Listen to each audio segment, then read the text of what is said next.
Tonight from Fenway Park, the Red Sox hit the last phase of a 9-game homestand. The Detroit Tigers are in for 3 as the Sox welcome Mookie Betts back to the lineup. Hi, everybody. Welcome back to Fenway. Great to have you with us. I'm Dave O'Brien. My partner, Jerry Remy. Garen Austin along in just a moment. Mookie Betts is back, Jerry, after missing a couple of games with a sore knee. But the offense kept on churning out runs without him, mainly because Hanley Ramirez was jacking the ball all over Fenway. Yeah, you know, we kind of been waiting a long time for Hanley to get hot with the home runs. Early in the season, he was not hitting very many, but he had a great approach to the baseball. All of a sudden, those home runs are coming, and 3 of those coming in one game against the San Francisco Giants. And the impressive thing, hitting them all over the ballpark, going to the opposite field on an outside pitch, on a pitch down the middle, going to center field, and then hooking a breaking ball away to pull the ball for a home run. He had another pitch that was inside. He clearly pulls that, and then an off-speed pitch in the ball game yesterday, a changeup down that he takes out of the ballpark. So, you know, it's not like Hanley's up there trying right now to hit home runs. He's using the same approach he used all year, which is think about right center field, and he's letting the ball go where it wants to go. And so right now, it's kind of what we expected would happen to him. They'd come in bunches, and right now they are. He just won the American League Player of the Week. That was announced today, and some of that was because of the fine defense he has played as well. He's going to be backing up the left-hander Drew Pomeranz tonight. He makes his second start as a member of the Red Sox since the trade from the San Diego Padres, hoping it goes better than the first time around. Sox and the Tigers, Game 1 coming up from Fenway in just a moment.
BuyAToyota.com, Toyota's website for deals. Dunkin' Donuts, America runs on Dunkin'. The 2017 Kia Sportage. Visit anykiadealers.com to learn more. By DraftKings, the official one-day fantasy baseball partner of your Boston Red Sox. Subaru Retailers of New England. Digital Federal Credit Union. See what DCU can save you. And by Southwest Airlines, transparency, low fares, nothing to hide. Another warm night here in the city. Red Sox and the Detroit Tigers about to kick off a 3-game series. Dave O'Brien joined by Garen Austin. And, you know, we talked about Drew Pomeranz second time around now. Do you feel like he's starting to settle in his new surroundings? You know what, OB, I do. You know, he made his debut for the Red Sox last Wednesday, allowing 5 runs on 8 hits in 3 innings. And now that he's had a chance to settle into his surroundings here after the All-Star game and get used to Fenway Park, he's eager to get back on the mound tonight. Yeah, it's been a crazy week or two, but it's exciting. You know, it's a good thing. It's all good things. You know, I'll adjust to throwing the new catchers and being around the new people, being in this park. This park's awesome. You know, the fans are here, show up every night. So, you know, it's a pretty awesome atmosphere. He's well aware of what the American League is about after, you know, some time spent in Oakland. So, you know, the biggest thing that we just want to be clear with him is not to change your style of pitching just because you're in Fenway Park. And that's the approach going forward. Well, you know, the guy he's facing tonight, Justin Verlander, will not change a thing. He's actually pitching very, very well. 3-5 lifetime, though, against the Red Sox. Always a very tough customer. Red Sox and the Tigers, Game 1 coming up in just a moment from Fenway.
Brought to you by Southwest Airlines. Transparency, low fares, nothing to hide.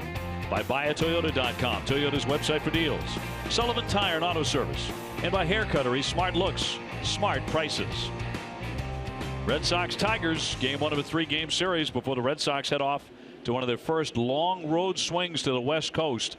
That'll be after Wednesday afternoon's game here at Fenway Park against Detroit, when the Sox will be heading to Anaheim, Seattle, and then back to Los Angeles to face the Dodgers before returning back here to Fenway Park on the 9th of August. Right now, 1.5 games behind the Baltimore Orioles. We're playing Colorado tonight at Camden Yards. They just don't seem to lose very much. It's unbelievable what the Orioles have been doing. And, every time the Red Sox win, they win. If the Red Sox lose one, they win again. So the 1.5 difference, big series here against the Tigers. The Tigers, a very good ball club. Their offense is good. Their pitching hasn't been so good this season. But Verlander, who's pitching tonight, has been excellent. And you can see they're 6 games back of the Indians in the AL Central. Also a very good defense. So this is not going to be a very easy series for the Red Sox. Yeah, the Sox are actually facing 2 of their best pitcher. Obviously, you're going to be looking at one tonight in Verlander. And Michael Fulmer goes on Wednesday afternoon. That'll be against Eduardo Rodriguez. And Fulmer's 9-2 with a .241 earned run average. So the lineups are being exchanged here. Brad Ausmus is their manager. He's a Dartmouth man. He was on the hot seat just a few weeks ago. Right now his team 51-48 as Drew Pomeranz takes the Red Sox onto the diamond, making his 2nd Red Sox start. And here's a look at the Tiger lineup that he'll face tonight, brought to you by New England Chevy dealers. Ian Kinsler leads it off, having a good year with 20 home runs. Jose Iglesias, the shortstop, former Red Sox shortstop. The great Miguel Cabrera is at first base with Victor Martinez, the DH. Nick Castellanos is at third. Justin Upton in left field. Mike Aviles, also a former Red Sox, he's in right field. James McCann is the catcher in batting 8th. And Andrew Romine is in center field. A number 9 hitter, also has Red Sox ties. And here's a look at the Red Sox starting pitcher, presented by New England Audi dealers. Pomeranz 8-7 with San Diego at .247 earned run average. But after he pitched 3 scoreless innings in his Red Sox debut, the bottom fell out, and he did not get an out in the 4th inning against San Francisco. The Red Sox defense is brought to you by Southwest Airlines. They are 8th in the league with 54 errors in 96 games. Travis Shaw will be at third base. Xander Bogaerts, the shortstop. Dustin Pedroia at second. And Hanley Ramirez, the first baseman. Left to right, Brock Holt, Jackie Bradley Jr., and Mookie Betts. And Sandy Leon doing the catching for Pomeranz. We're available. This telecast can be heard in Spanish by selecting the SAP button on your TV remote. SAP, presented by ToyotaCertified.com. Search for your factory back Toyota Certified used vehicle right now. Buenas noches, amigos. And the weather tonight, this time of the year, always a chance of thunderstorms, but it's 83 degrees, dry at the moment. The wind is out at 16 miles an hour to center field. We don't want to hear a microburst ever again after what happened here the other night, that's for sure. Pomeranz, all of 6'6", 240 pounds. Red Sox won the game where he did not finish an out in the 4th inning. They won it 11-7, a no decision in one of the more entertaining games of the season at Fenway. Yeah, not much experience against the Tigers. Only 1 outing. That was in relief for 1 inning against Detroit. Detroit coming off a tough day on Sunday. They lost a pair of walk-offs to the White Sox. First one 4-3 in the conclusion of a suspended game, and then 5-4 in game 2. Kinsler will start it. He's always a threat to go deep right out of the box. He's hit 20 home runs. Batting .294. And the lefty's first one in there for a strike, and we're underway. Kinsler, the guy that's got the combination of good power, 20 home runs, good speed. 10 steals on the season. 0-1. That's dropped across for a strike. Of course, he loves that curveball, as we found out the other night. Yeah, the curveball and the cut fastball, very popular for Pomeranz. And his 0-2 to Kinsler. Waved at and missed. He got him on 3 pitches. That's a fast out. Now, a couple of curveballs to Kinsler are not at bat, including this last one. Breaking down and in to Kinsler. So he picks up his first strikeout of the ball game. Here are the umpires tonight, brought to you by ToyotaCertified.com. That's Jim Reynolds, the crew chief behind the plate. Honora, Bucknor, and Gonzalez around the bases. And here comes Jose Iglesias, hitting .255 with 3 homers. He's driven in 21 runs. That's in there for a strike with a fastball. 92 miles an hour on that last fastball from Pomerantz.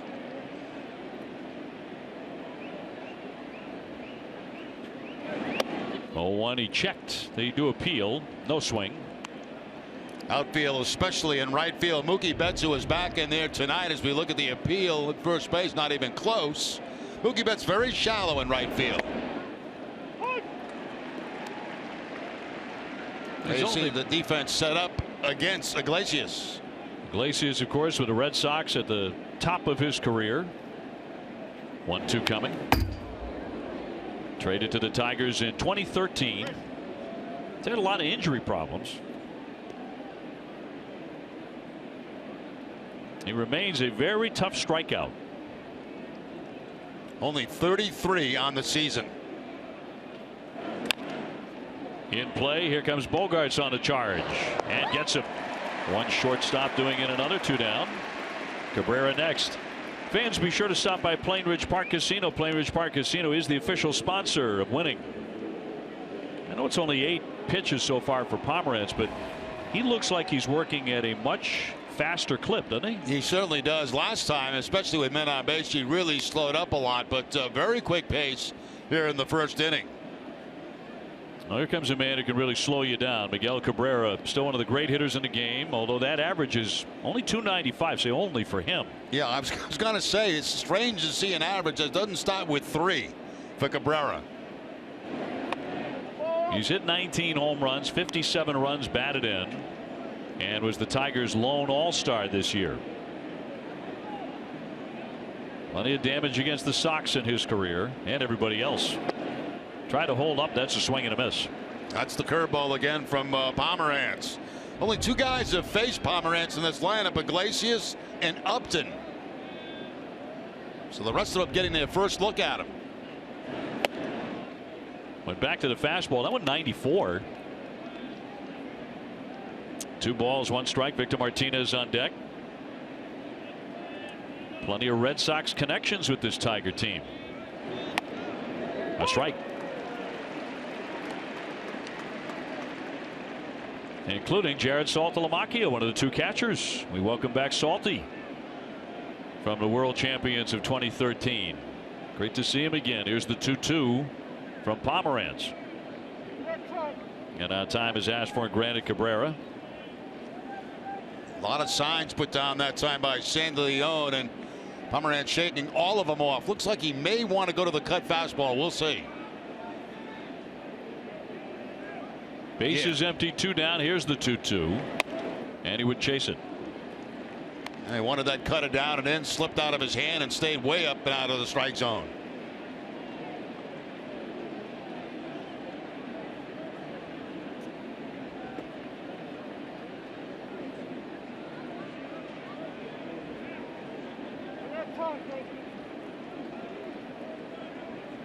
A long look in here. Now the payout pitch. Did he get him? Did he swing? He did not. It's down into the dirt for ball 4. That was the curveball and could not strike him out. Now you might as well try it, especially against a guy like Cabrera. I mean, if you sit on a 3-2 fastball, if he's sitting on a 3-2 fastball, he's going to hit it hard someplace. So Pomerantz tries the breaking ball. No swing guy by Cabrera, and he reaches first base with 2 outs.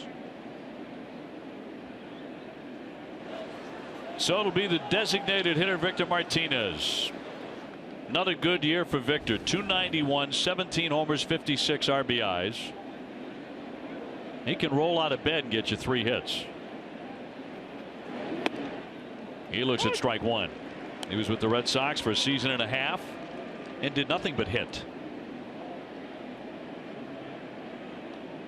09 and 2010, hit .336 and .302. 1-1.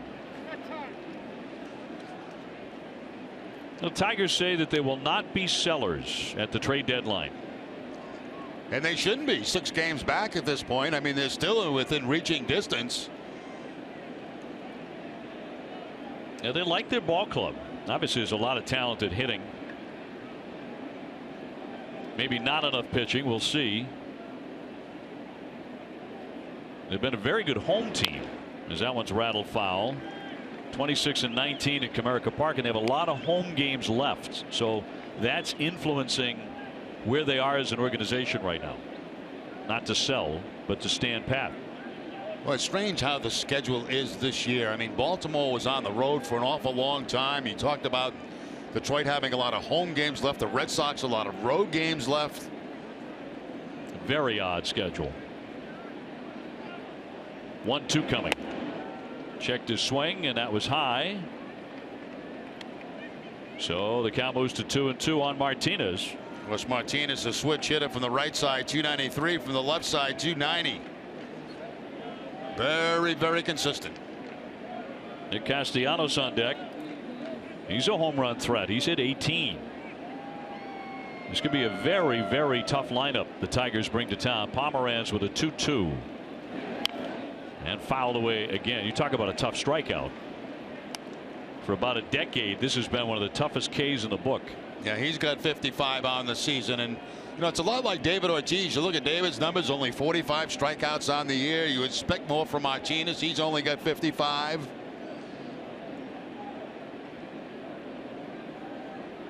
See that road batting average, 322 for Victor.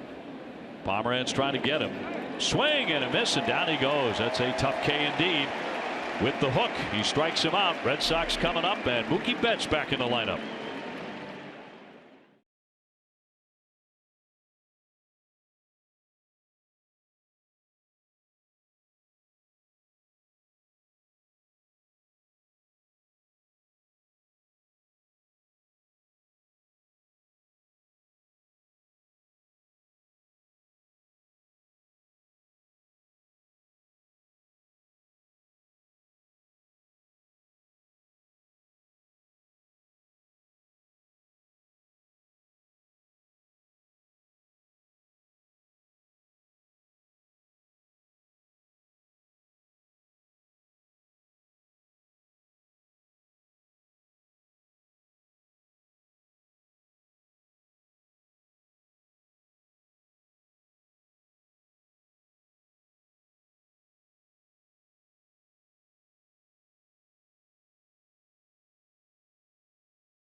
Toyota.com, Toyota's website for deals. Mookie Betts making his return to the lineup. Dustin Pedroia red hot.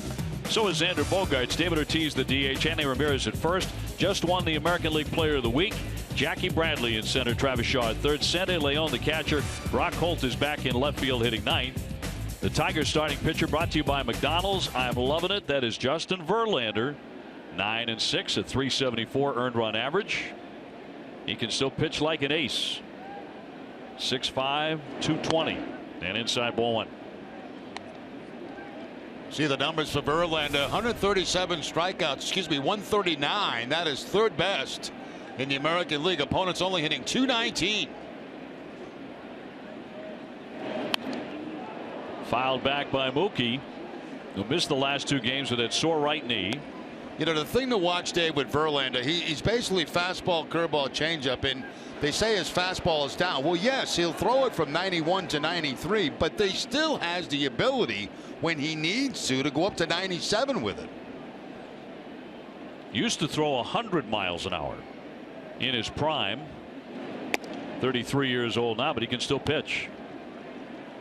And he did last July here at Fenway, went 8 innings, gave up 1 run and a no decision. He's coming off a similar outing last Wednesday against Minnesota, a 2-hitter over 8 innings. Fly foul on the play by Mookie. Yeah, Betts going through a workout prior to the game today before John Farrell made out the lineup, and that workout took place out in right field. He proclaimed himself ready to go. So then Farrell made the lineup, and Betts back at the top of the lineup. Of course, he has led off his last 2 games with a home run. And the 2-2. Got a piece of it. It was the first time in club history a Red Sox batter led off consecutive games with a home run. Pedroia waiting on deck.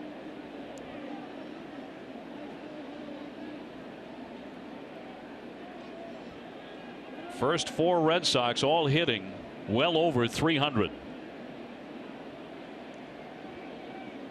And a veteran right-hander with a 2-2 to Mookie Betts.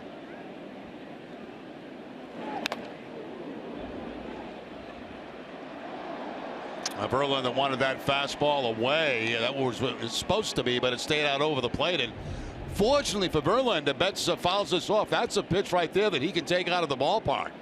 But gets underneath it and right off the mask of Reynolds, the home plate umpire.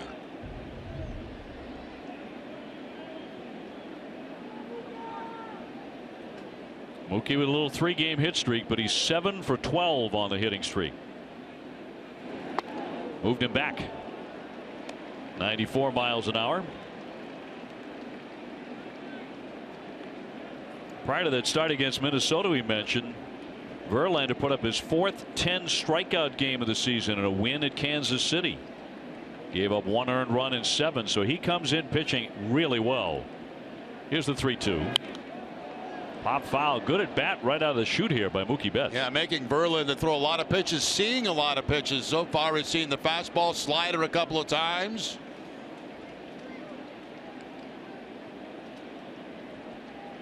So Pedroia getting a good long look in the on deck area.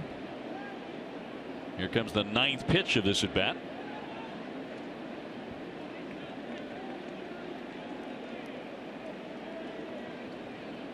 Three-2. Fair ball snagged by Castellanos. Long throw and a heck of a play to get him at first base. He skipped that toss on purpose and gets Betts. Castellanos looked very close to that third base line. That enables him to make that play, and then almost like he's throwing it on an artificial surface. One hop to first base and Cabrera can handle it. The Tigers defense is brought to you by DraftKings, and they are 3rd in the league with 50 errors. Castellanos at third base, Iglesias the shortstop, Kinsler at second, Cabrera at first, left to right, Jason Upton, Andrew Romine, and Mike Aviles, and James McCann doing the catching. And Pedroia gets in and takes a ball high. 306, 10 homers, 41 runs batted in. He was not happy to see Minnesota leave town. Nor was the man on deck, Xander Bogaerts, because they had a heck of a time against the Twins. Pedroia in that series, those 4 games, went 10 for 19 with 3 doubles and a homer. It's interesting. I'm watching Castellanos play third base, and for both Betts and Pedroia, he has been right on top of that third base line, trying to take away that double down in the corner. Well, you want to drop down a bunt, you get yourself a base hit. The 1-1 cut on and missed.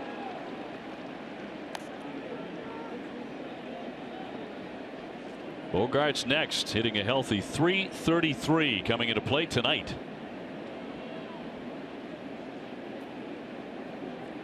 No score in the first. And Verlander's 1-2. That time up to 95 miles an hour with the fastball. So, you know, the good live fastball is still there for him. Pedroia knows that's true. Dustin is 1 for 18 against Verlander, one of his least favorite pitchers. See what his pitch selection is here. Curveball looks like. Chopper toward third base. That's a fair ball. Castellanos off balance and got him, even though Pedroia went diving in. 2 down. Time for our twisted but true fact now. The Red Sox have 5 players with 10 or more homers, 20 or more doubles, and 50 or more RBI. That's the most in the majors. That's Ortiz, Betts, Pedroia, Bogaerts, and Shaw. No other team has more than 3, and 9 teams have none. Well, so far playing on that third base line has helped Castellanos. He's got 2 plays, and both of them close to the line. Betts and Pedroia. Bogaerts 333, 11 homers, 61 driven in. Had a great series against Minnesota.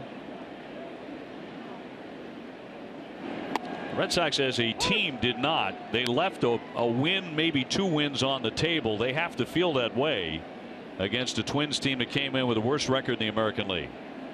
Wound up splitting that series, but the Red Sox certainly felt like they should have done more. Here's the 0-1. Poke foul out of play. Bogaerts in the series went 11 for 17 and scored 6 times, 2 doubles and 2 RBIs.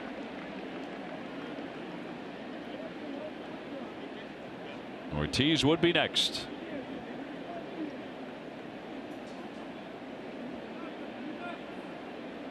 Oh, 0-2 on the Sox shortstop.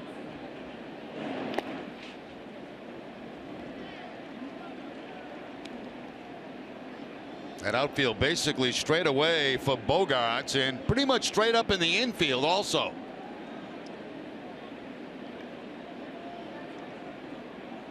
Verlander just so-so against the Red Sox in his career. 3-5, a .316 earned run average. He's had some nice performances, but stats don't blow you away. The 1-2 and gently hit to the second baseman Kinsler, and the Red Sox will go 1-2-3 in the first inning. After 1, no score at Fenway.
Honoring the 1986 Red Sox season, and in game number 97, the Red Sox lost to the Angels 3-0. Tom Seaver allowed 8 hits, 2 earned runs over 6 innings, and took the loss for Boston.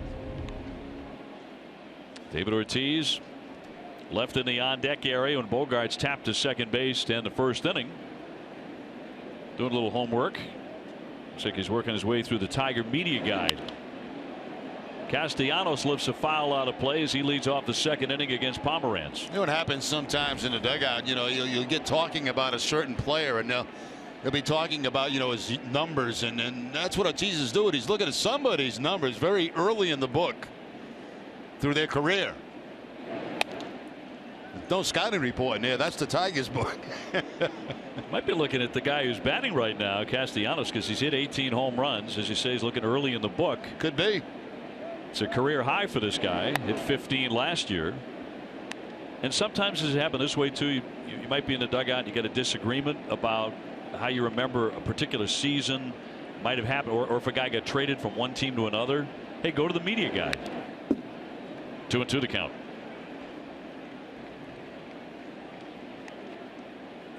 Justin Upton on deck, and then Mike Aviles, former Red Sox outfielder, infielder.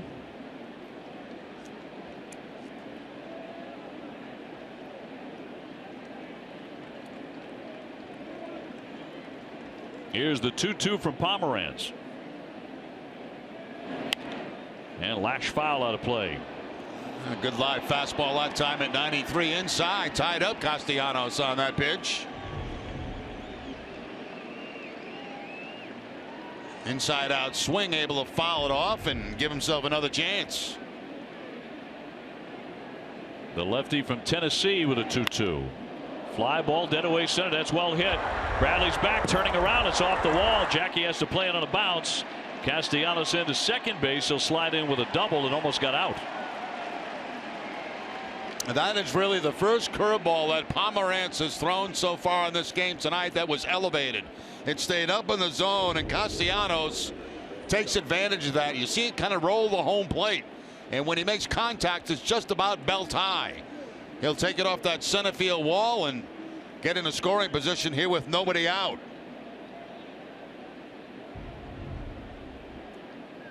It'll bring up Justin Upton, 235, 11 homers. He's driven in 40.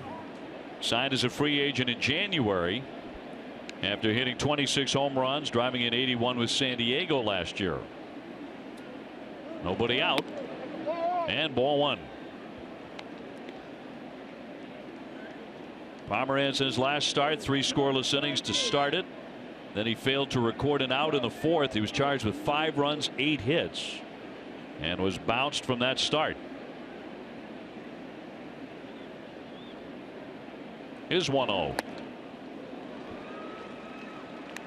You would think Upton right now would be trying to move that ball to the right side. Nobody out, man in scoring position at second base. Try to get the base hit to the opposite field, but if you don't, at least advance the runner. That last swing did not look like it was designed to go in that direction. Trying to hit it out of the ballpark. 2 years ago, 29 home runs with Atlanta. And a strike. Good pitch over the inside corner to make it 1-2. He's got the most experience against Pomeranz. He's been up against him 5 times. He's got 2 hits.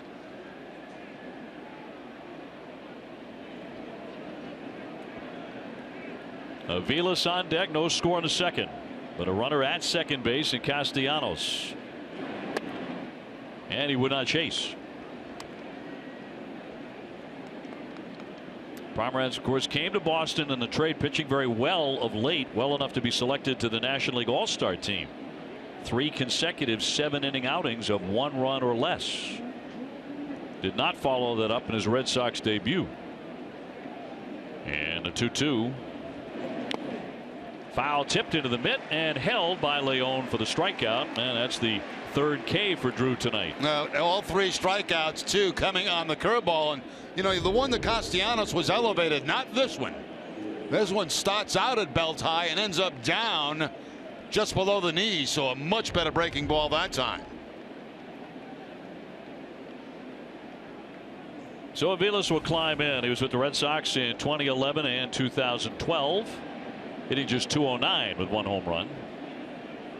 And works that helicopter motion with the bat before the pitch, and he takes ball 1.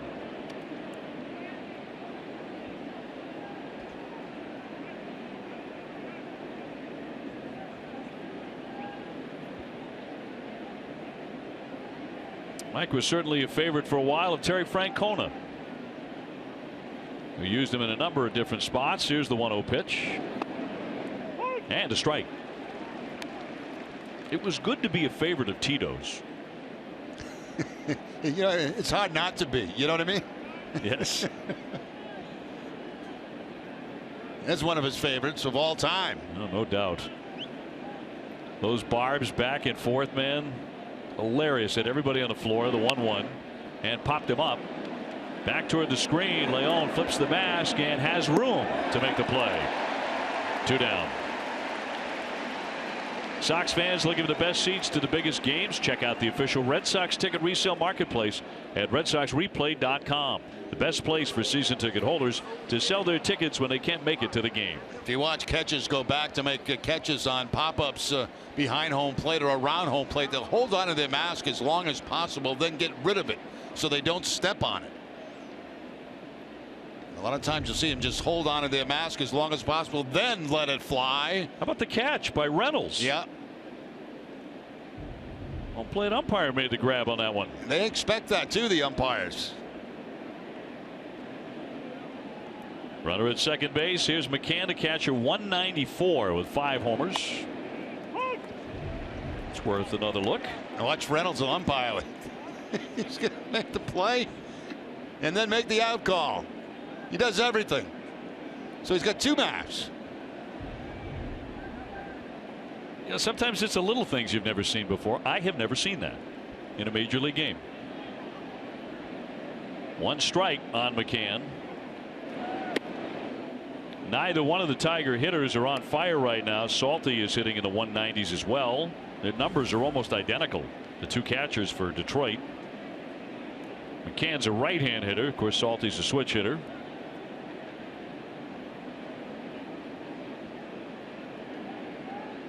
Castellanos at second base. Pomeranz trying to hold him here in the second inning.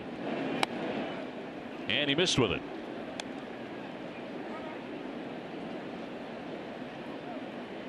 Pomeranz was the Indians' #1 draft pick back in 2010 out of the University of Mississippi. His dad played there as well, and it was Drew's father who taught him that curveball when he was 11 years old. Didn't want him throwing all fastballs. And a 2-1 to McCann. And knocked foul, even up the count. Yeah, I noticed one pitch he has not gone to yet is that cut fastball, and he threw a lot of those in that outing, in his first outing with the Red Sox. But to this point, it's basically been fastball, curveball.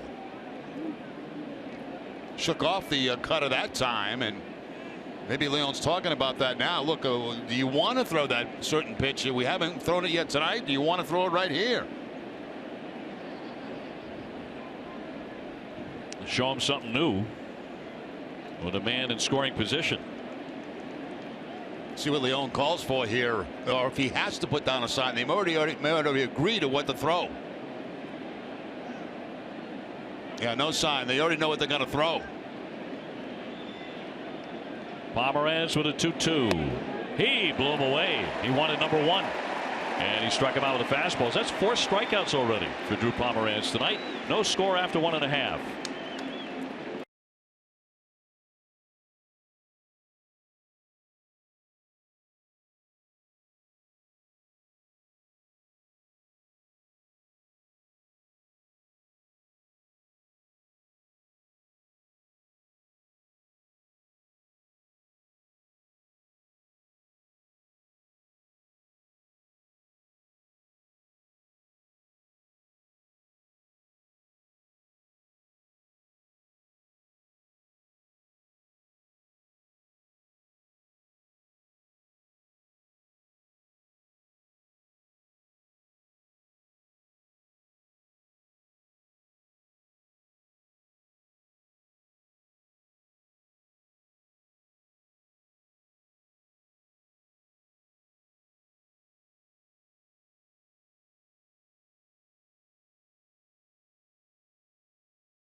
more, time to see who's been driving the ball, presented by Toyo Tires. David Ortiz certainly one of them in the month of July through 17 games, hitting .317, 6 homers, 18 RBIs. Toyo Tires is the official tire of the Boston Red Sox. Jerry Remy, Dave O'Brien with him. It'll be Ortiz, Ramirez, and Bradley against Justin Verlander in the second. Now, David's one of those guys that's had success against Verlander. .379 with 2 home runs.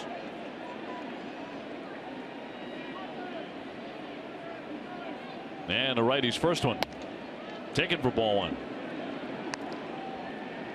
And obviously Ortiz taking all the way as he was almost stepping out of the batter's box. See Cabrera right on top of that line behind first base in that shift. 1-0. A strike. First changeup that time for Verlander at 82 miles an hour. So Ortiz had no intention of swinging at the first 2 pitches. David sat out on Sunday wearing a Boston Marathon Participants Medal given to him by a runner in the 2013 marathon. He's had an excellent homestand so far. 8 for 19, 9 RBIs through 6 games.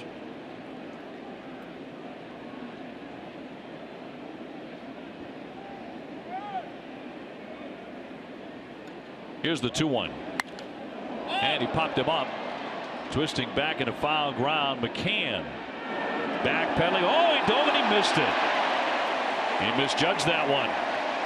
Yeah, he certainly did, and really not a major breeze right now at Fenway. He just overran that ball, and you know, any ball that's hit behind a catcher is going to track back toward the infield. And you can see McCann looked like he didn't pick it up right away. Then when he did, just completely overran the baseball. He knows he's in trouble right here. So a big break there. Break for Ortiz. 2-2. Fouled away. Had a healthy rip on a 95-mile-an-hour fastball.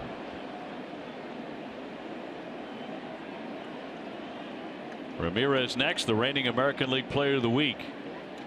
You know, if you're Verlander, you're kind of kicking right now because you just gave David Ortiz, his catcher did, another chance. Down and in 3-2. There are a lot of hitters you don't want to give a second chance. No, and it makes them throw more pitches too here early in the ball game.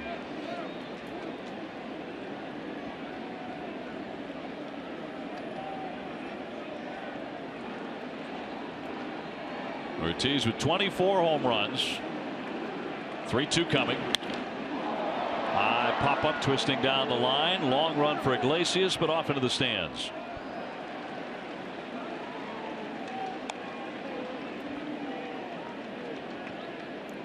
David ripped his 320th double at Fenway on Saturday, passing Ted Williams for second most all time here at Fenway Park in doubles.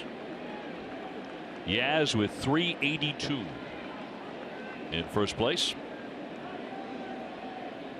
Back inside with the fastball. Got him. Long at bat, but he got him. First strikeout for Verlander. Yeah, right now Verlander feels very good about his fastball. He shook off a changeup to Ortiz and wanted to challenge him with number 1, and throws it right by him for the strikeout. So his first of the night. We mentioned coming into the game, 3rd in the American League in strikeouts. Andy Ramirez 282, 13 homers, 60 runs batted in. And also enjoying an outstanding homestand. 5 home runs and 12 RBIs on it.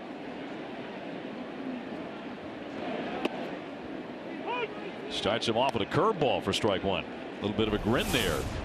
It's Cold Hard Facts brought to you by Clean Crisp Coors Light. Today, Hanley named the American League Player of the Week. 7 for 21, 5 homers, 12 RBIs, and 6 runs for the week. And had the 3 home run game against San Francisco. First of his career. The 0-1. 1 ball, 1 strike. Jackie Bradley next. And once again, we see Castellanos protecting that third base line. They're preventing against a double down that left field corner. They figure anything that goes to his left, the left fielder should be able to get and hold the runner to a single. Verlander with a 1-1. 94, but inside. Hanley last season hit the Tigers particularly well. Hit .438 against Detroit.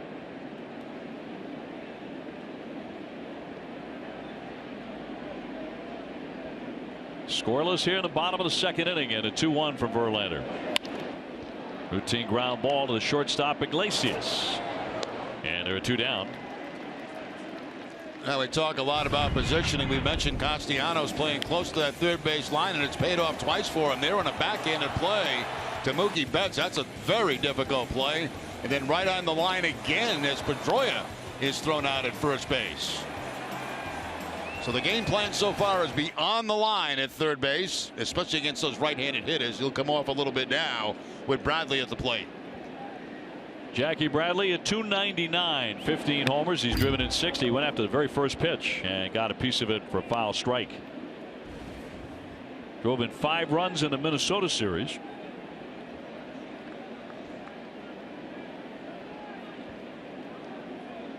Verlander sharp out of the gate. He has set down the first 5. 1-1 the count.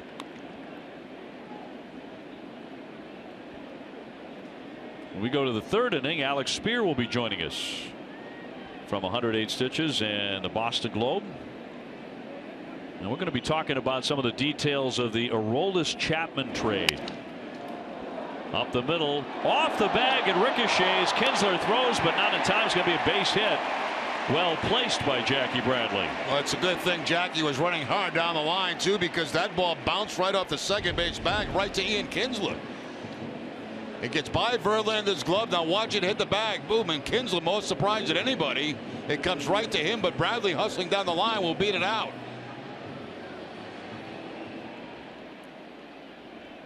A break there for the Red Sox with 2 outs. Could have been a 1-2-3 inning. The Red Sox with their first base runner tonight, and here comes Travis Shaw. 261, 12 homers, 54 RBIs. Slumping right now, actually. 4 hits his last 32 at bats, although during that span he has hit 3 home runs. So it's been an odd slump for him. There's been some power sprinkled in.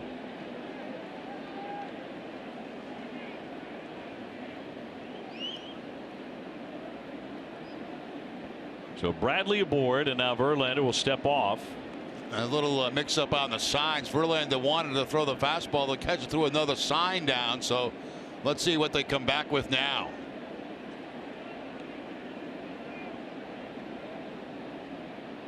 Back to the fastball inside. Excuse me, but it looked like he put on a fastball inside, and Verlander throwing to first base. Jackie has been caught one time, and only one time in his career. That was at Tampa Bay. In a situation where he ran with the Red Sox down by 4 runs. And you know, we heard about that later. But he is tough to catch generally.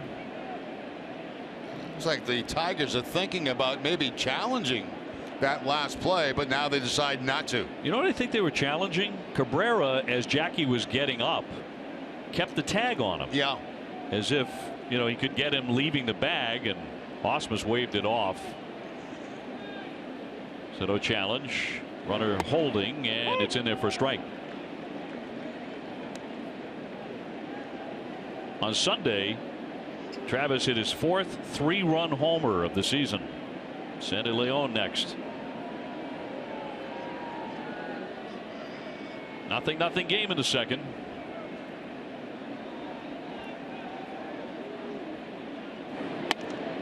Another one in tight. 1 ball and 1 strike at Travis. It's been a good month for the Red Sox at 13-5 in July. A big part of that has been the home run ball. Sox have homered in 15 straight games.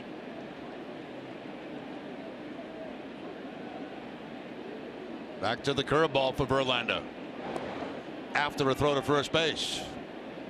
He's doing this on his own. He's not being instructed by the dugout to throw to first base. He's control of that himself.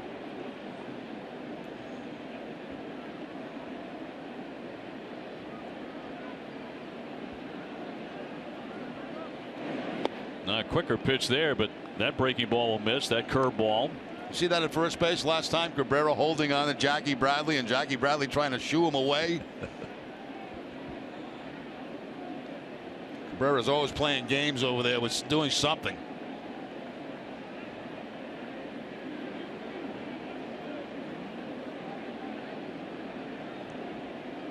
On 2-1, Bradley lengthening the lead a little bit. He's not running, and there's another one inside. Now 3 balls and a strike, so good hitters count for Travis Shaw.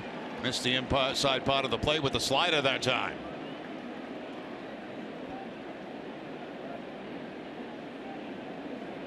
Verlander gets pretty darn deliberate with a man on base. Really slows down his tempo.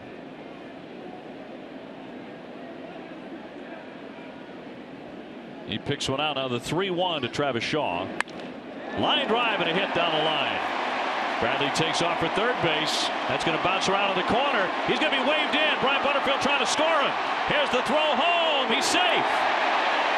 And the Red Sox take a 1-0 lead. Brian Butterfield super aggressive and scores him all the way from first. Yeah, Brian Butterfield is an aggressive third base coach, and with 2 outs, that's the time to be aggressive. That's a changeup that time. You can see the changeup, and it's right toward the end of the bat. He's able to hook it down that right field line. Now, Butterfield's watching this the whole way, and he's watching Aviles, how quickly he gets to the ball, and right at the last minute, he waves him on in.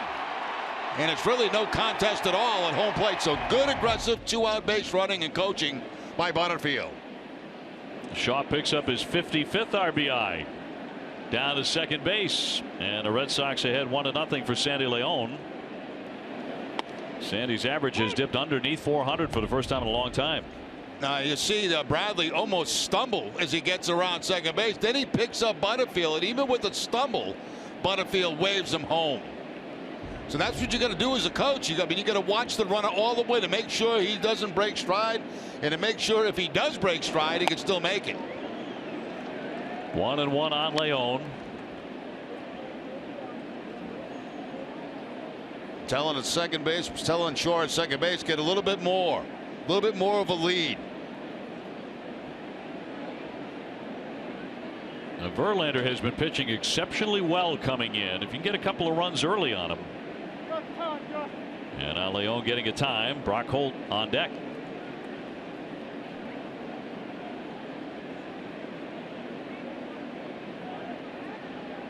One and one on the Sox catcher. 1-2. 95 at the top of the strike zone. Very, very tough pitch to hit. Looks so good because it's eye level.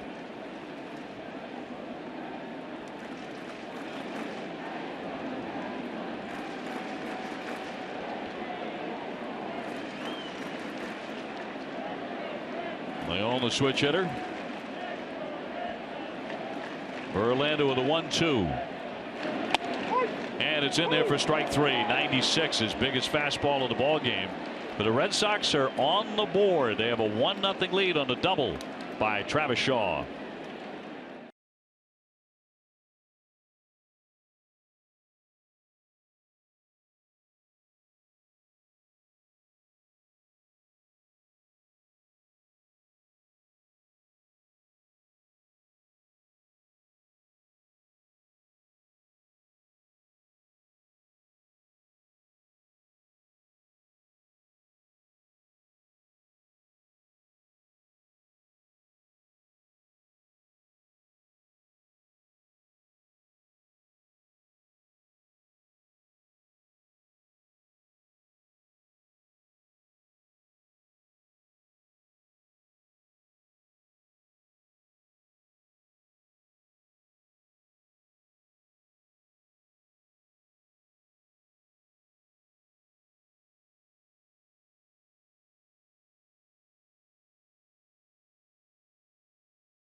The closer, Aroldis Chapman, is heading to the Chicago Cubs after being dealt from the Yankees for 4 players. We're going to be talking about this deal as Chapman had a terrific start, 2.01 with that ERA. Alex Spear of 108 stitches and the Boston Globe joining us in the booth here tonight. Alex, always great to see you. Great to be seen.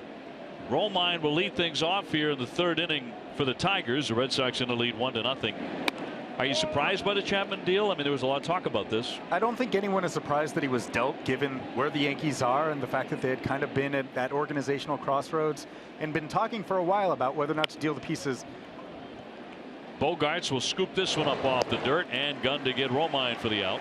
In some ways, I am surprised by the return, though. You're looking at a return that's kind of on a par with what teams were getting for their rental starting pitchers last year. When you're talking about, when Price moved last year or when Cueto moved, to see a package that's headed by, kind of a guy who's around a top 20 prospect in the game in Gleyber Torres, albeit one who's a little bit far from the major leagues. A major league ready piece in Adam Warren, who I thought was very valuable when he was with the Yankees before they traded him for Starlin Castro, along with a couple of other guys. That's a high bar to set for the trading deadline at a very early stage. Here's Ian Kinsler batting for the 2nd time tonight. He struck out in the 1st inning.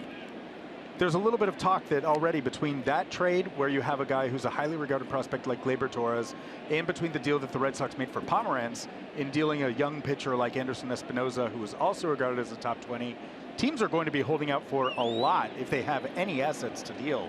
Adam Warren part of that deal, an established major league pitcher, Billy Kinney an outfielder, and Rashad Crawford the others part of that trade.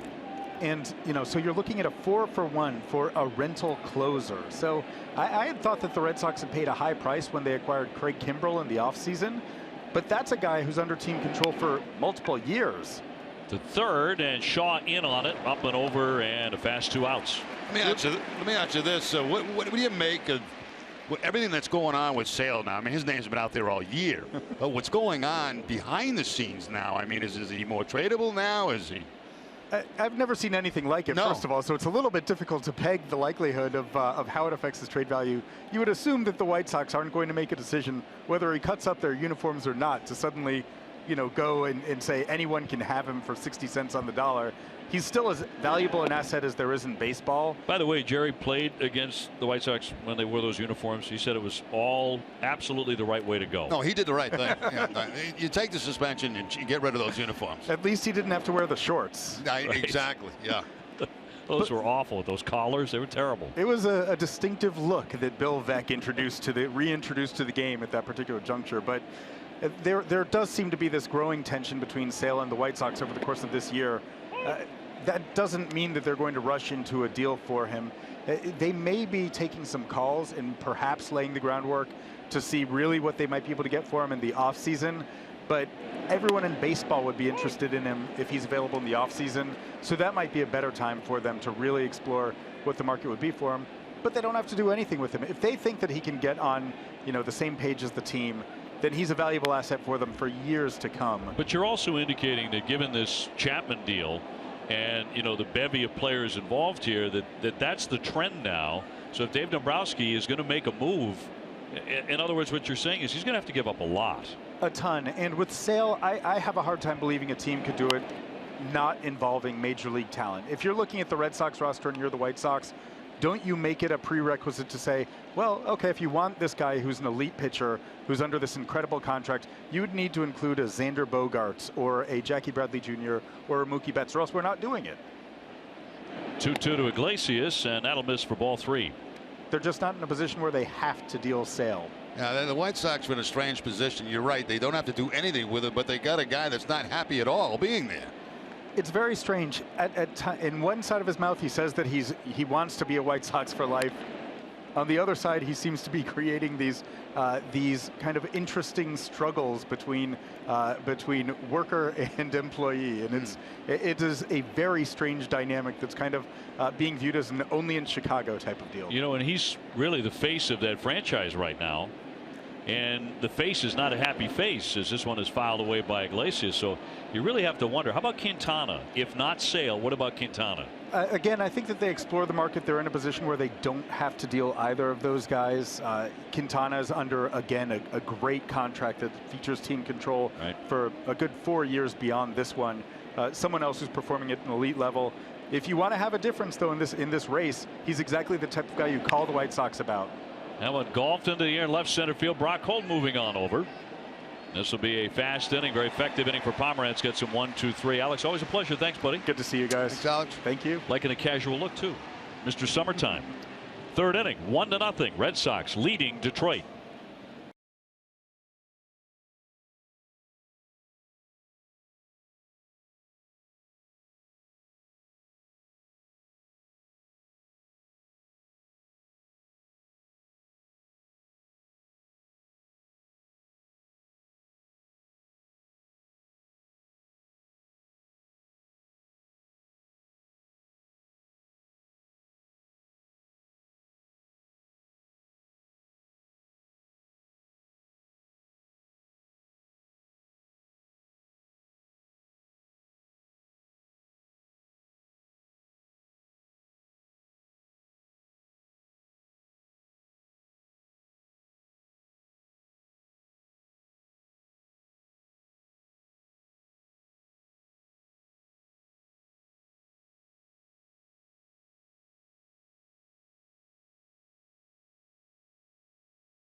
Backyard ballpark in New England. If you think your ballpark in your backyard is in a league of its own, upload a short video of your backyard ballpark to NESN.com/ballparks. We'll pick the winner. Jerry will host a private party for you and your family in your backyard. Contest presented in part by Lighthouse Construction. On we go to last half of the third. Red Sox with a 1-0 lead. And Kate Upton, the supermodel and actress, is in the crowd. She's engaged to Justin Verlander. They were engaged this past spring. As Brock Holt, hitting .259, fouls one away. We have all the information here on NESN, don't we? I mean, we do baseball, we give celebrity updates. It's just incredible the information you can gather by watching your New England Sports Network. One-stop shopping for gossip and baseball. Exactly. Anything you want. Holt to be followed by Betts and Pedroia as Mookie gets his way back into the lineup tonight.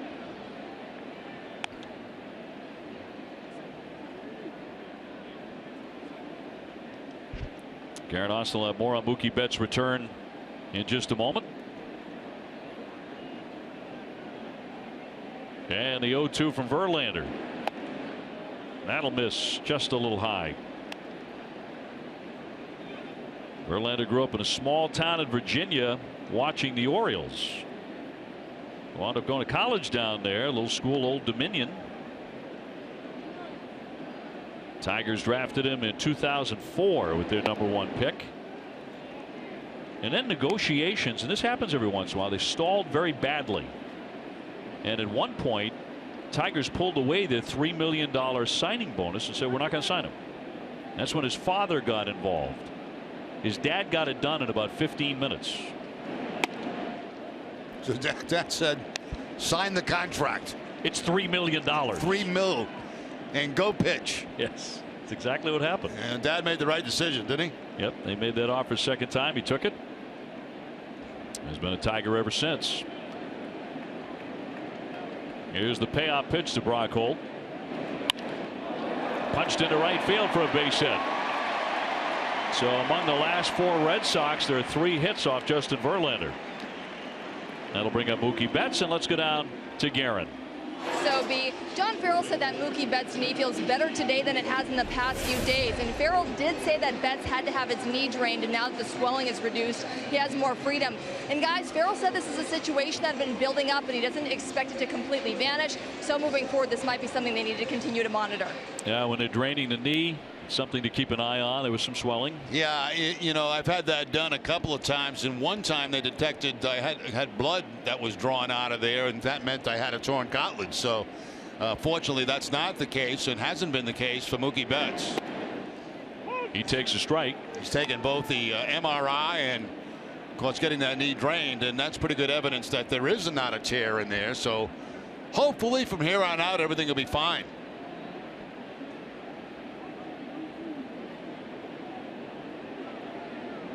Big hole over there on the right side. If Betts can knock one through.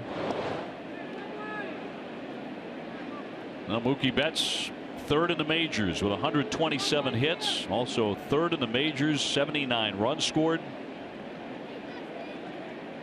Red Sox did keep scoring without him out of the lineup.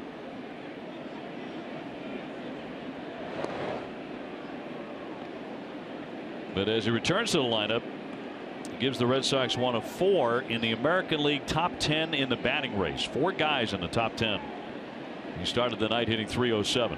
So Farrell giving signs. He's giving him to third base coach Butterfield, who now is relaying the signs to Holt and Betts. Verlander's 0-1. Popped and foul out of play. Yeah. DraftKings is the official one-day fantasy baseball partner of the Red Sox. Experience the thrill of playing at DraftKings now. Play free daily using the promo code NESSON at DraftKings.com. You know, sometimes the manager will give signs, but those actually aren't the signs. They may be coming from somebody else, like the bench coach. I, at one point when I was playing, had the trainer actually giving the signs to the third base coach. No kidding. Yeah. Deceptive. 0-2. Loop foul out of play. Take that a little deeper. I mean, there's always seems to be somebody on the opposition who is focused in on trying to get signs. And, you know, that they look at the manager, they watch the third base coach, they're doing anything they can to pick up any kind of pattern at all. So sometimes you'll see 2 different guys in the dugout. The manager and the bench coach give signs to the third base coach. But that's the first time I've ever heard anyone say, I looked at my trainer. No, it's true. That's a true story. Wow. 0-2. Hard hit but foul. And nice play by the ball attendant. Don Zimmer was actually the manager of our ball club, and he would yell down to the about halfway down to the dugout, hit and run. And Charlie would put on the hit and run to the third base coach. So it just holler it out. Yeah. Hit and run. Yeah. Sounds like Zim. Yeah, he did some crazy stuff. Bases loaded, hit and run. Holt on the 0-2 to Mookie Betts. Had a long at bat to begin the night against Verlander before grounding to third. 1-2 to count. Pedroia next. 1-0 Boston. Colorado has tied up the Orioles 1-1 there in the 4th inning at Camden Yards tonight.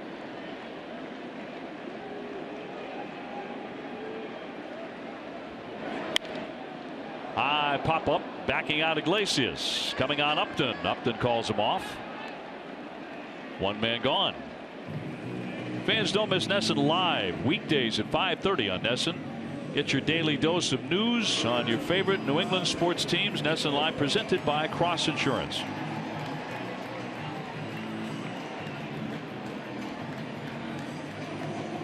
Now Pedroia 0 for 1. He's tapped to third base. Dustin with a home run yesterday as he went 2 for 4 against Minnesota.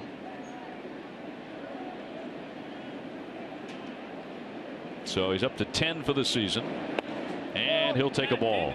A pretty nasty pitch right there by Verlander. He wanted that breaking ball, a slider to the outside corner, and not getting the call. But this is exactly where he wants it.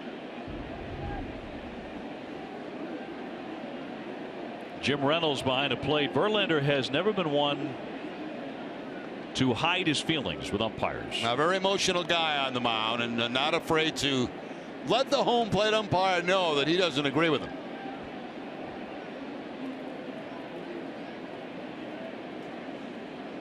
He's keeping Brock Holt pretty busy heading back to first base. Here comes the 1-0 runner holding.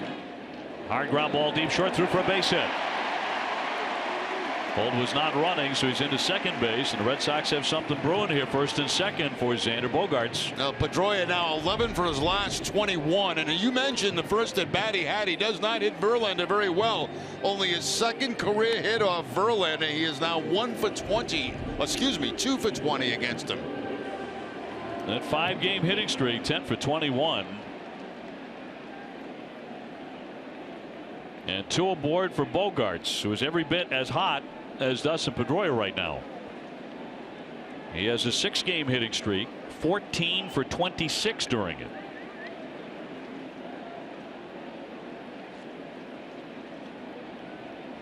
Oh for 1 tonight. He's grounded to second.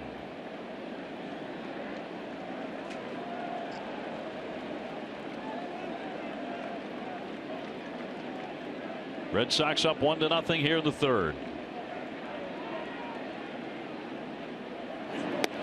And he will take a ball. On Sunday, Xander Bogaerts tallied his 2nd consecutive 3-hit game, his 3rd in the last 4 games, leads the majors with 17 3-hit games. That's a nice night's sleep when you get 3 hits.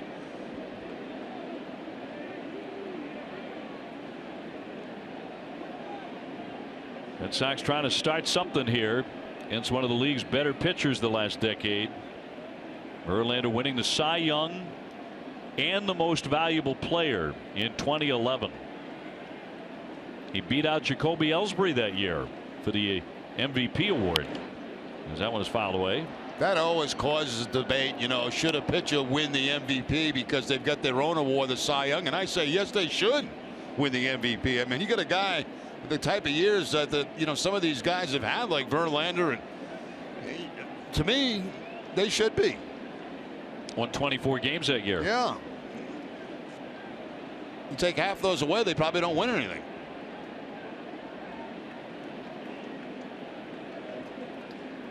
He was the first starting pitcher in a quarter century to win the MVP, first since Roger Clemens in '86 when he won it.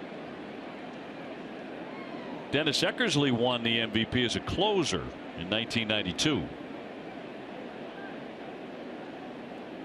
Clayton Kershaw won it in 2014.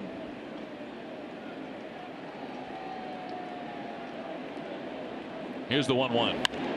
That one ran in on him, and he lined a foul to make it 1-2. All right, Bogaerts has boomed out a lot recently. Balls inside. He's been able to clean them out and hit him hard. Of course, this one going foul, but this ball is way inside to Bogaerts. And we saw him take a pitch like that. It didn't have that kind of velocity out of the ballpark.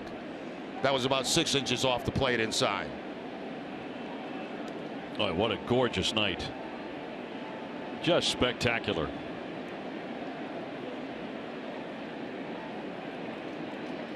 Brock Holt at second, Dustin Pedroia at first. Red Sox looking to add to their lead. Verlander really slowing it down to pick out a sign from McCann, and still nothing, so Xander asks for a time. Yeah, I think one of the reasons he's slowing it down, he's having a tough time getting on the same page with McCann.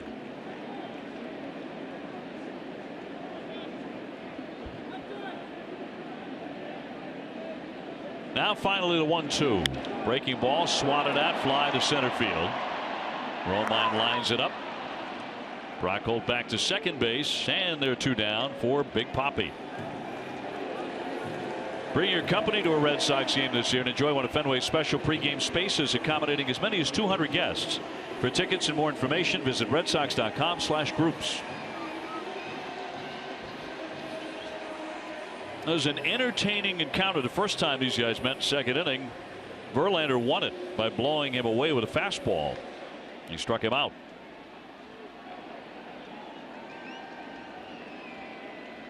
And wind picking up a bit.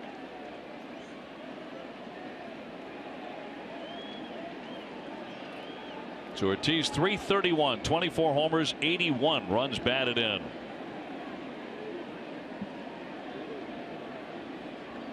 Two on. Trying to hold up in the pitch inside for ball one. So they have the don't have a complete shift on right now for Ortiz with the man in scoring position, because with the runner at second base in Brock Holt, you've got to keep that third baseman close to the bag in case he takes off. If you've got him at the shortstop position, they just walk into third base. Verlander's 1-0. Swinging a high fly ball to right field. It hangs up though for Aviles. And he'll make the catch and retire the side. So the Red Sox threaten but do not score. A little bit of a smile there from David. Maybe just missed one. 1-0 Boston.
Trade presented by Stanley.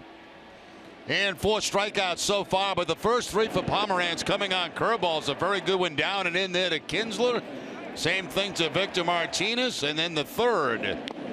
Same location. So good breaking ball for him here early in the ball game. Stanley is the official tool of the Boston Red Sox. On to the 4th inning, 1-0 Sox leading the Tigers. Pomeranz trying to build on that, but against Miguel Cabrera to start, and he walked him in the 1st inning. .295, 19 homers. He's driven in 57. Talk about that batting average being down just a little bit for Miguel, because he is a .321 lifetime hitter. He's a 4-time batting champ, an 11-time All-Star, been the MVP twice. Next stop, Cooperstown. In there for a called strike. There are hitters having better years, of course, this particular season, but you look at his entire career. Just remarkable numbers. Good fastball for a strike. So good to the opposite field too. You know, for a guy that's got the power that he has, he can put the ball all over the ballpark. That's why he maintains a high batting average. Martinez next. Bounding ball. That's fair down the line. Just inside the chalk, and that's going to be a base hit as Mookie scoops it up. So a single to begin the 4th inning for Cabrera. You know, great players have respect for each other. We're going to show you that right here. Verlander challenging Ortiz with the fastball, and David just missed it. He knows he just missed it, and Verlander knows he just missed it. Now watch the reaction. Verlander looks at Ortiz. They smile at each other as they walk off the field. They know both guys know it was challenge time and you just missed it. And so a little smile to each other. Ortiz so far tonight 0 for 2. Red Sox leading 1-0. Here's Victor Martinez with a man on. A rare strikeout for him in the first inning. Pomeranz trying to get him to double up here, and he takes inside for a ball. When the Red Sox had Victor Martinez, he was still catching some of the time back then. 2009 and 10. He was an all-star both of those seasons. And then he signed as a free agent with the Tigers. Red Sox let him walk that year, a swing and a miss. You know, we were talking about Cabrera and how he uses the whole field. Well, that was a great example, wasn't it? He got a breaking ball, and with 2 strikes, all he's trying to do is put the bat on the ball and puts it right down the first base line for the leadoff single. He's amazing. I mean, he just goes chalk to chalk. Great hitter who also hits for great power. And the 1-1. Too high. Let's look back at some of Cabrera's numbers this morning. Last 6 years, 328, 344, 330, 348, 313, 338. And he can't run. You know, it's amazing. There are no leg hits there. Hard hit, maybe 2. Up for Shaw to second, 1 on the first, double play. Twin killing around the horn, 5-4-3. Now Travis Shaw does not have to rush because that ball's hit so hard to him. He knows it's going to be a double play. Just 1 bounce into the glove. So takes his time, gives a good feed to Pedroia, and a very easy double play for the Red Sox after the play by Shaw at third base. That ball's hit hard, but took a nice bounce into his glove. 2 down, and the base is empty. Red Sox up by a score of 1-0. They've out hit the Tigers 4-2. Here's Castellanos. He ripped a double high off the center field fence his first time up. Went for it again. Change up that time from Pomeranz.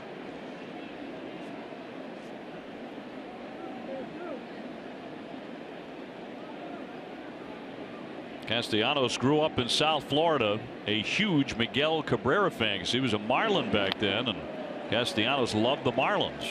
Now he gets to play with them on the same infield. So it's a dream come true for this 24-year-old.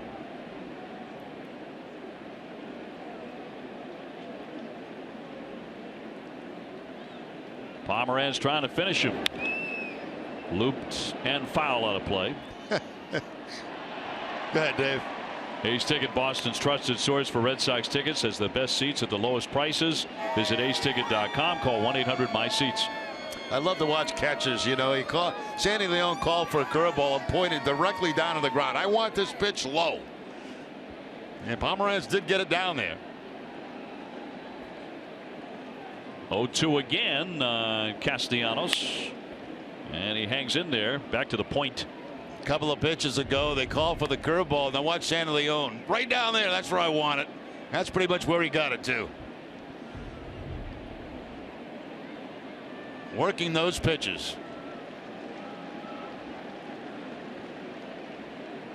Justin Upton would be next for the Tigers.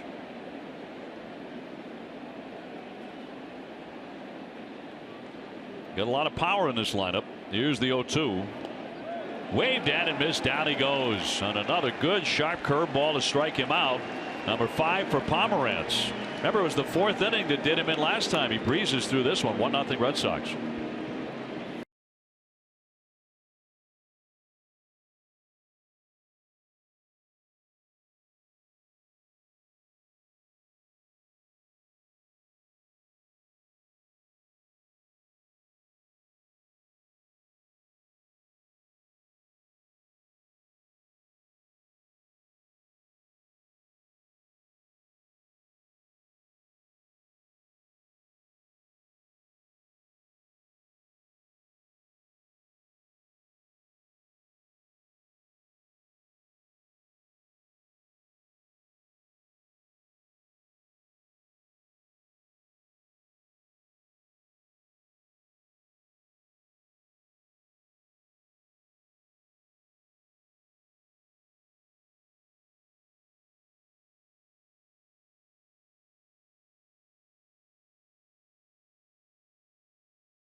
First pitch presented by Joseph Aboud, available at Men's Warehouse. TC and Steve Lyons will be joined by Red Sox President of Baseball Operations Dave Dombrowski live on Yawkey Way. Would you love to know what Dave is working on right now? No one could take a computer in front of him, doesn't he? Checking a lot of things at one time. Well, we'll see if the Red Sox make another deal before the trade deadline coming up on the 1st of August. Here's Hanley Ramirez to lead off the 4th inning. Red Sox in the lead 1-0 over the Tigers. And Justin Verlander. Ramirez grounded out routinely to short his first time up. He'll be followed by Jackie Bradley. And the fastball up high for ball 1. Look at what Hanley did over the last week. He hit first pitch go-ahead 3-run homers in back-to-back games. Among a lot of the damage he did with the 5 homers. 2-0.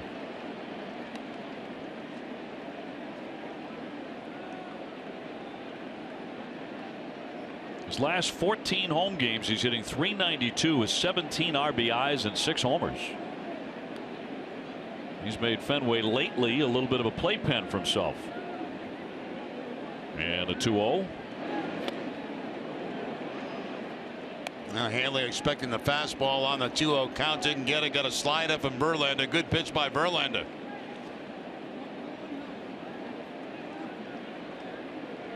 Verlander has thrown 2 no-hitters in his career. Tossed one in 07.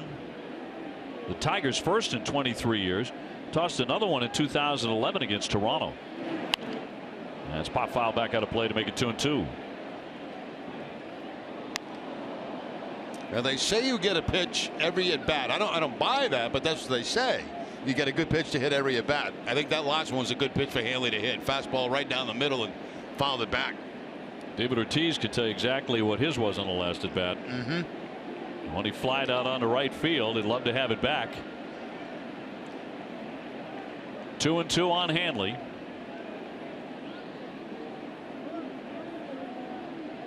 And Verlander works.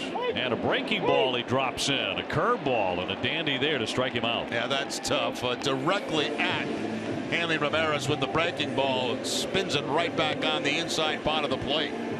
Hey, a real nice moment for a world champion who played for the Boston Red Sox in 2013. Jared Saltalamacchia, who's now one of the catchers for the Tigers. He's not playing tonight, but they showed some of his video highlights from that season. And he got a really nice warm hand here at Fenway. That's a great feeling. It's got to be a great feeling for Saltalamacchia.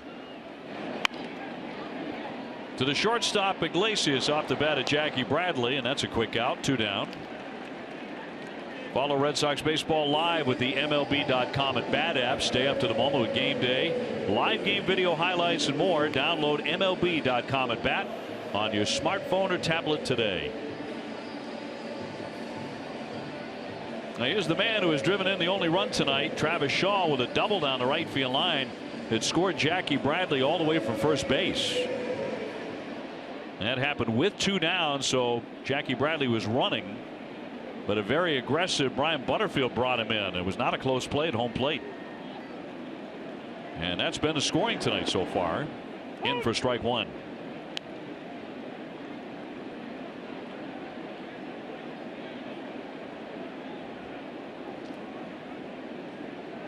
RBI number 55 for Travis.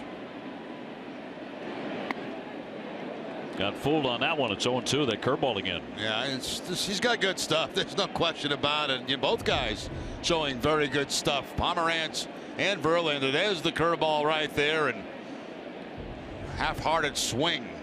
Completely fooled was Travis Shaw. 0-2. Travis could soon join the 5 Red Sox hitters with 60 or more RBIs. He would be number 6. Needs 5 more.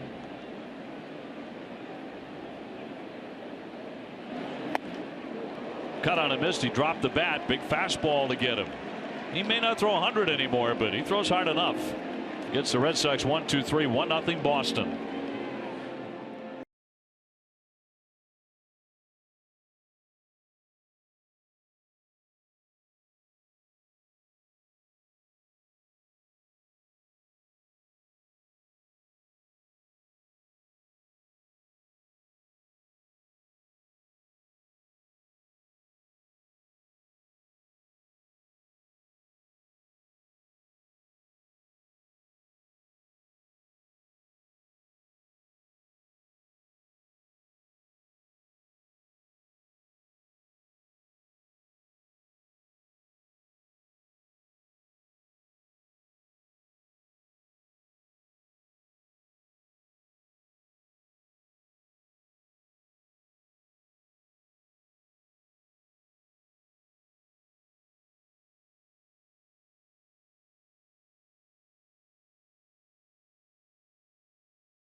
Live right after the game. You'll hear from Drew Pomeranz and John Farrell and get the latest news and rumors surrounding the Major League Baseball trade deadline.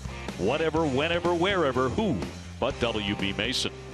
To the fifth inning, 1-0. Red Sox leading the Tigers here in game one.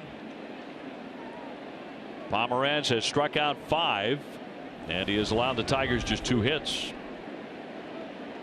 He struck out this man Upton first time up in the second inning.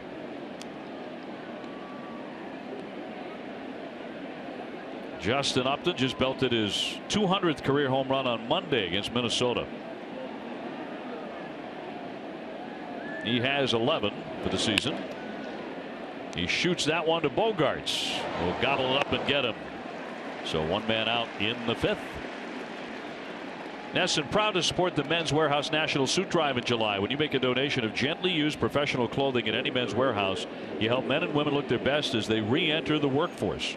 Learn more at nationalsuitdrive.com.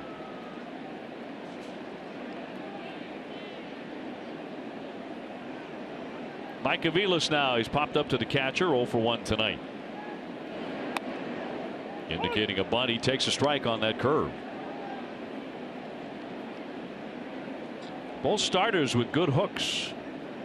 Pomeranz really features that curveball. Here's the 0-1.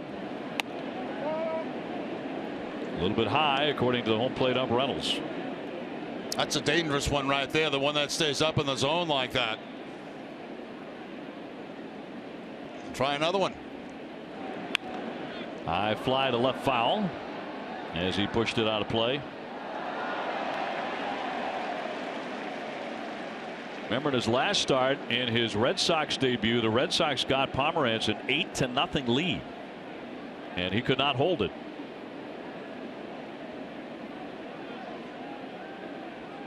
The 1-2. His 4th inning began with a walk to Buster Posey, and after the Sox had taken the 8-0 lead the previous inning, it was a single, 3-run homer, single, 2-run homer, 2 more singles, and then he was in the showers. Bounding ball is Bogarts again. He's looking a lot more comfortable tonight, at least through 4 2/3. CBS Health proud to support Stand Up to Cancer. We invite you to share your hashtag reasons to stand up and post a photo or video of why you stand up to cancer and tag at CBS in action. One approach he's taken tonight, Dave, is he has not thrown many cut fastballs in this game at all, if hardly any. It's basically been fastball, curveball, and occasional changeup. Very few cutters. Gets the first 2 men in the 5th. Red Sox ahead 1-0. Here's James McCann, a light-hitting catcher. And he grounds that one behind third. This is going to be a very fast inning for Drew Pomeranz. 1, 2, 3 they go. We're at the midway point. Red Sox leading 1-0.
presented by Quicken Loans. Innings pitched in the American League. Verlander with 136 1/3 as of this moment. David Price at 135 2/3. And Chris Sale, who has been in the news a little bit lately, at 133. How about if you had that for a starting rotation? Wow. Might win 100 games.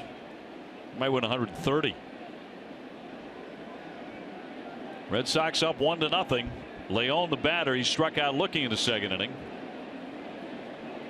I'm really fascinated by this Chris Sale thing and whether that incident the other day in the clubhouse is going to have an effect on him getting traded or not. You know, the White Sox don't look like a team that's going anywhere. I know we had Alex Spear with us, and he said, well, why would they? Why would they trade him? I'd counter that with this, because they're not going anywhere, and they need to build what they have. Yeah. And I think he might very well be moved at the deadline. I guess it figures how close the organization feels it is to be able to do something. They got him under control for, I guess, not big money. You know, you're not the kind of money he's going to get out on the market, obviously. So I think it becomes a decision on where you feel you are as an organization, and if they're in rebuilding mode, it makes all the sense in the world to try to get the best deal for him. Either him or Quintana.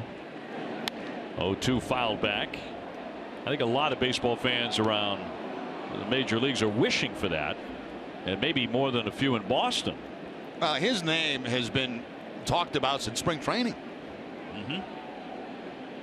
That's really when he started to show how unhappy he is with that organization. Grounded foul. You would think if he were really happy there, he'd say, the heck with it, I'm going to wear the uniform. Or, you know, after the first time he complained about it, say, heck with it, I'll suck it up tonight. You know, I wonder what effect the LaRoche thing had on that whole team. You know, I mean, that was not a very popular thing that happened. And I'm saying this as an outsider, obviously. I don't know what goes on there, but, you know, I mean, the guy retires because they won't allow his son in the clubhouse or on the field. And that had to have a ripple effect throughout, I would say, you know, the players, the majority of the players on that ball club. His son was very, very popular. Yeah. You know, he would do stuff like run errands for them, and apparently his personality, very upbeat kid, great kid. Everyone loved him. His son Drake. Soft line drive that'll be caught by Iglesias for the out. One away here in the fifth inning for the Red Sox, as Leon is 0 for 2. And Sale was really the #1 spokesperson for everybody else and for LaRoche. He was the guy who really came out and blasted the front office at that time. So he's been unhappy for a while there. We'll see what develops as Brock Holt gets in. He singled his first time up. So he snapped a little 0 for 7.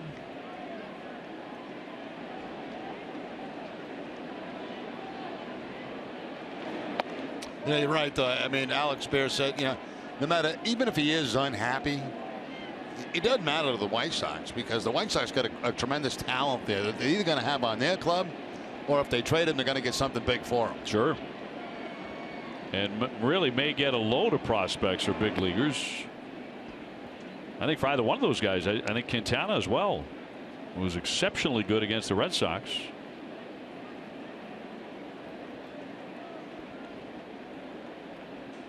At least in one of his starts. Boston on top here, 1-0. Mookie Betts on deck. And a 2-0 from Verlander.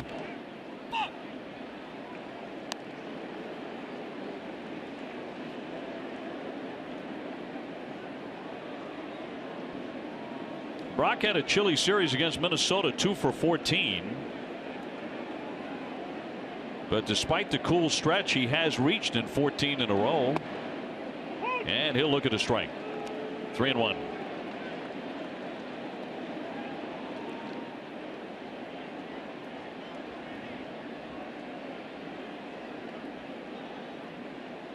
So a hitter's count for Brock Holt, hitting out of the 9 slot.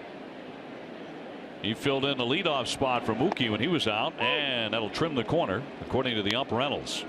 Another borderline call right there, certainly going in the favor of Verlander. That ball appeared to be a little bit outside.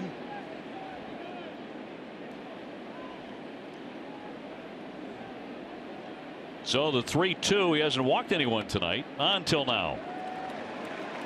So Brock Holt is on for the second time. Mookie Betts is next. You know, for every Red Sox hit in July, Echo Store Technologies donates $50 to the Massachusetts Down Syndrome Congress.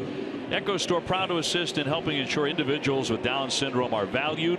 Echo Store Technologies, your data center solutions provider. Now, I'm the kind of guy that if I was managing, I would like a hit and run, but this is not a good combination to do it with because Verlander is a strikeout pitcher. You know, a lot of times hit and runs are used with sinker ball pitches, guys are sure there's going to be contact. Plus, Betts has the ability to hit the ball out of the ballpark. So with that said, watch him hit and run. Naturally. Mookie, this one is grounded to third and fly to left. Runner holding. There's a shot caught and back to first base. A little bit offline and safe is Brock Holt. A better throw would have had him. But Iglesias was not able to get a good throw over there. He skipped it. Yeah, kind of sidearmed the ball over to first base, and it looked like they certainly had Brock Holt in a position where they could double him up. But look at Iglesias there, and he kind of just flips at the first base, which pulls Cabrera off the bag, and then he can't get back in time. See, that's a play that I don't think Iglesias really had the rush. I agree. Should have been a double play. That'll send up Pedroia, who has singled and grounded out. I remember when these two were playing on the infield together, when Iglesias was a member of the Red Sox and playing alongside Dustin Pedroia. Pedroia would regularly get after him for stuff just like that. Like a poor throw on what should have been a twin killing in the end of the inning. You look at the Brock Holt when he was getting back into first base, and we'll show it to you in a second. You wonder if he hurt his ankle again. In for a strike. Take a look at it right now. Here's Holt coming back. Now, when he slides into the bag, it's almost like he grimaces and reaches down for his ankle after that. Right in that area right there. He sprained that ankle at second base sliding. Then had to go on the DL. See how he fares here. 2 down. Check swing, but it's a strike anyway, called by Reynolds. So the count 0-2. Xander Bogaerts hoping to hit in this inning. Red Sox ahead 1-0, but there are 2 down.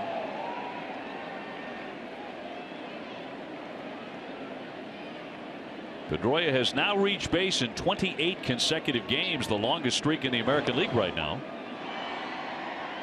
And Cabrera always, almost all the time when he gets to throw at first base, retags that runner. So, you know, you're told by the first base coach that he does that, and make sure you never lose contact with the bag when you're getting back up. Yeah, early in the game they almost challenged on a play where he double tagged. 1-2 on Pedroia. Dustin just 2 for 20 lifetime against Verlander. But he stroked a single in the third off him.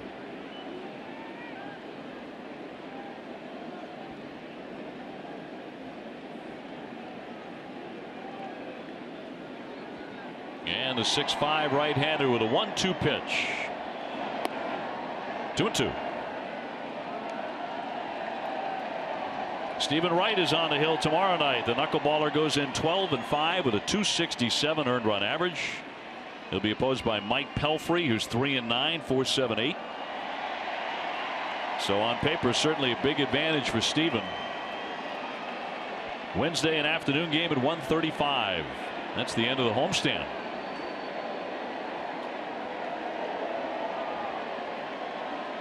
Two. Breaking ball lined and caught by Verlander. And that will retire the side. Red Sox with 3 line drive outs in the inning at the end of 5, 1-0 Boston.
The Red Sox have a 1-0 lead. Hi, everyone. I'm Garen Austin. And tomorrow is Build a Poppy night here at Fenway Park. The first 15,000 fans in attendance will be taking home a Build a Poppy kit, courtesy of Coca-Cola. It comes complete with shades, a beard, and a chain. And guys, we've been really curious to see what this looks like. I've got the first one. Oh my. What do you guys think? Oh my. Everyone will look like this tomorrow night. So everyone will look like that. Yeah, this is good. This is good. Yeah. How long will you keep that on? The second the camera's off, I swear that stuff's going off. As Romine checks the swing, and he went around, and that's a swing and a miss. It's pretty goofy. Pretty goofy. Build a Poppy. Build a Poppy. We look forward to that. That's tomorrow. That's a big giveaway tomorrow. We should do the Open with the Build a Poppy kit. Yeah. Get to do one of those on your own for the first time. Here's the 1-1. Little looper towards center field. Pedroia racing out and can't get to it. And Romine is out with a base hit. Time for a game break now, brought to you by Jordan's, the furniture store, the Boston Red Sox. And here's TC.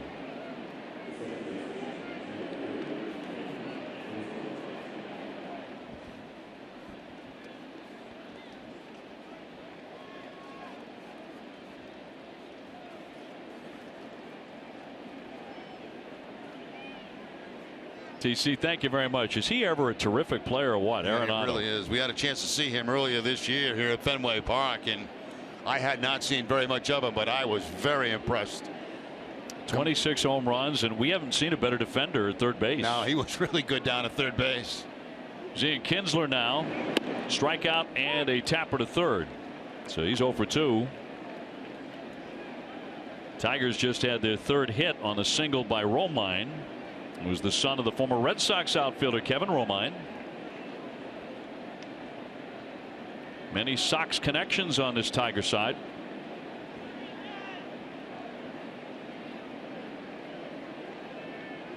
And the 0-1.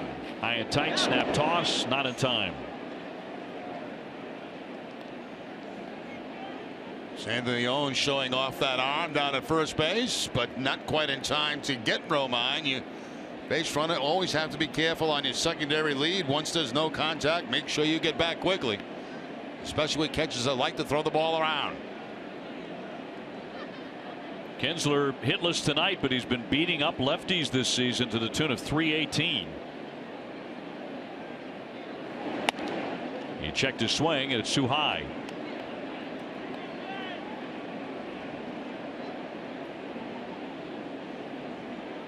Iglesias next. Brad Ausmus hits him out of the 2 slot. Right in front of Miguel Cabrera.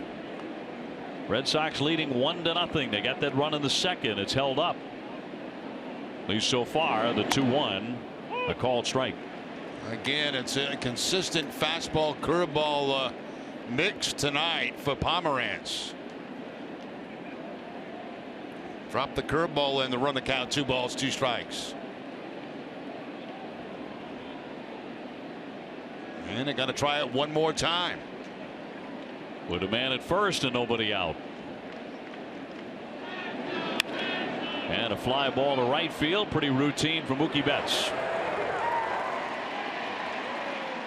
And that's 1 out in the 6th inning. Catch a condensed 2-hour version of every Sox game each night at midnight on Sox and 2. Sox and 2 brought to you by Ram Trucks. Guts Glory Ram. One away Iglesias to climb in. He is grounded out to short and fly to left. 0 for 2 tonight. He did bat .300 last year for the Tigers. Had a very good year for Detroit, but missed all of 2014 because of stress fractures in his shins. Missed the entire season.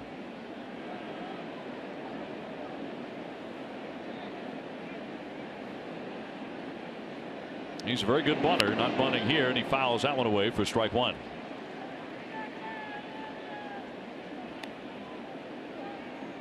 Iglesias now 26 years old from Cuba. I got you, player. Hold on, man. Put that hat down. You all up in the video. Oh, come on, man. 1 down, 1 on, and the 0-1 pitch from Pomerantz. High fly ball deep down the line. If it is fair, it is gone, and it is out of here. He jumped all over it. A 2-run homer, and that puts the Tigers in the lead.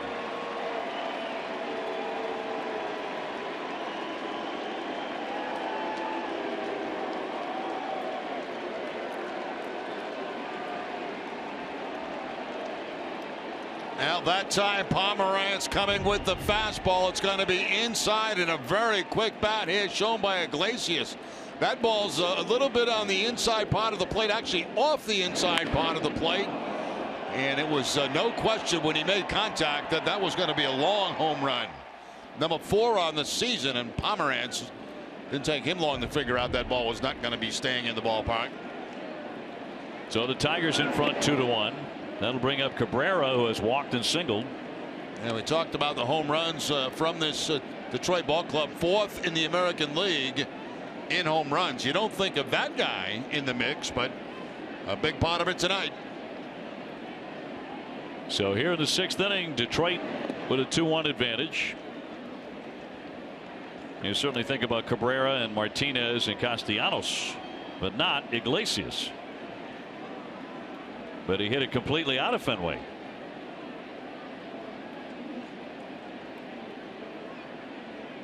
Cabrera has hit 19 of them, and he'll take one into the dirt.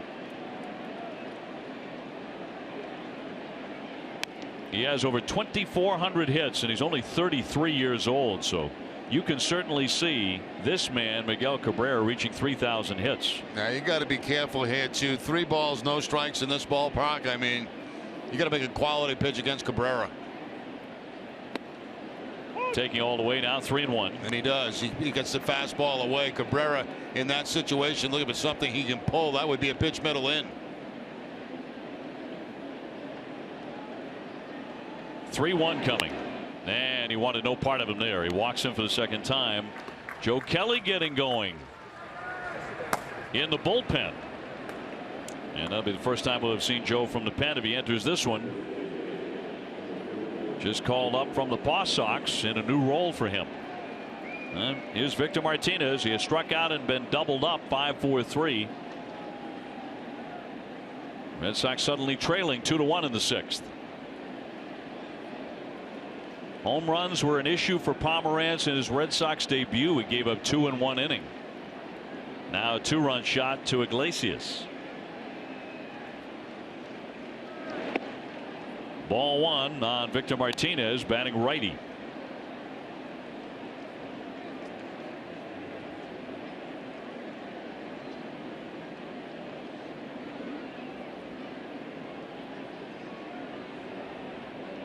Now 3 base runners here in the 6th inning against the left-hander.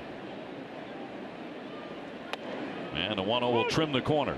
This is one of the few cut fastballs that he's featured so far in the game tonight. The ace ticket pitching line for Pomeranz, 5 1/3 and 93 pitches, so that's getting up there. 5 strikeouts, but he's walked 2. Just walked Cabrera. And the 1-1 fouled away.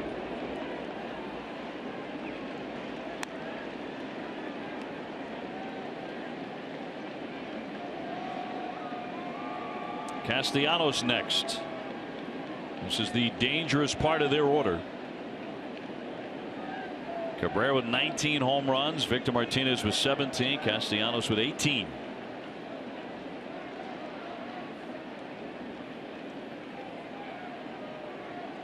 The 1-2 coming. Tried to hold up, and he went. As a swing and a miss. And down he goes for strike 3. Very unusual that Victor Martinez would strike out twice in a game. And there are 2 gone. And twice on the same pitch, the curveball, a tumbling curveball, as you can see that time. And so 0 for 3 is Martinez with 2 strikeouts, and both strikeouts coming on the curveball from Pomeranz. Lexus making a pledge to strike out hunger for every K by a Red Sox pitcher this season. Lexus donates $50 to the Greater Boston Food Bank. So 2 away. Castellanos has doubled and struck out. He ripped one off the center field fence for a 2-base hit in the 2nd inning. He'll look at strike 1. Red Sox have due up in the bottom of the 6th inning. Bogarts, Ortiz, and Hanley Ramirez against Verlander.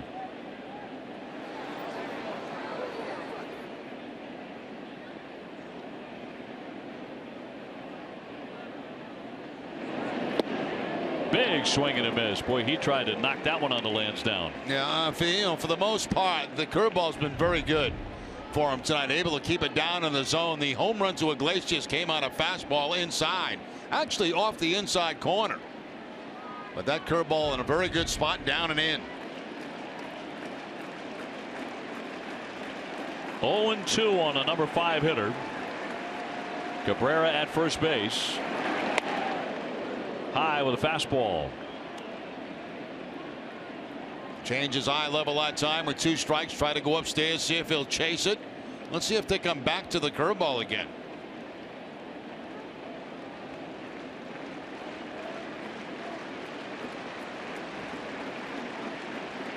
They're gone. Pomeranz with a 1-2. And he puts him away with it. Been a very tough pitch. But Iglesias takes it out of the ballpark for a 2-run homer. And that has put Detroit in the lead for the first time, 2-1.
They're proud to give back to the communities in which they live and work, and thousands of kids have had a chance to catch a free Sox game thanks to Dunkin' Donuts.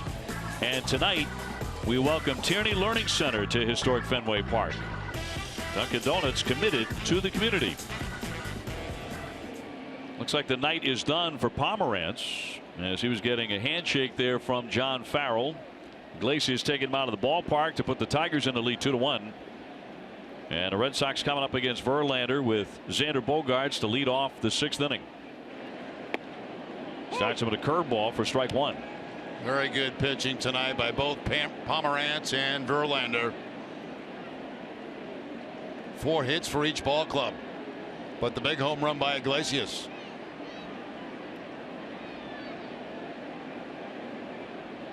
And the 0-1.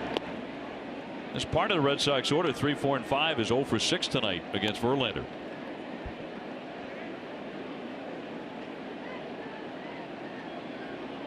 David Ortiz on deck. And then Hanley Ramirez. Xander 2 for 8 against Verlander. Until that one, he smacks a single into left field. And a good start for the Red Sox in the 6th. Yeah, a little bit of a mislocation by Verlander. They wanted to go away with the fastball, but it leaks back out over the plate. And Bogaerts all over it with a hard line drive single to start off the 6th inning. Verlander's pitching line brought to you by your Eastern Lexus dealers. Red Sox now 5 hits. Have gone ahead in that category 5-4.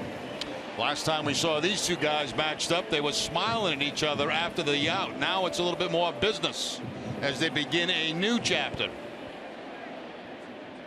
Ortiz was a strikeout and a fly ball to right field. And then they grinned at each other. That was the third out of the inning as David was walking back to the dugout. No grinning right now.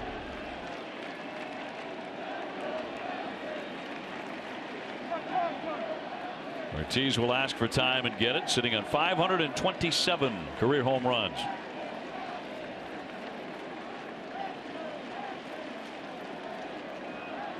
Ortiz has been on a home run binge against the Tigers. 7 home runs his last 13 games against them. He's hit 5 home runs in his last 6 games against Detroit. You know, Ortiz has taken about 3 pitches tonight from Verlander where he had no intention at all of swinging. No intention on that first pitch that time.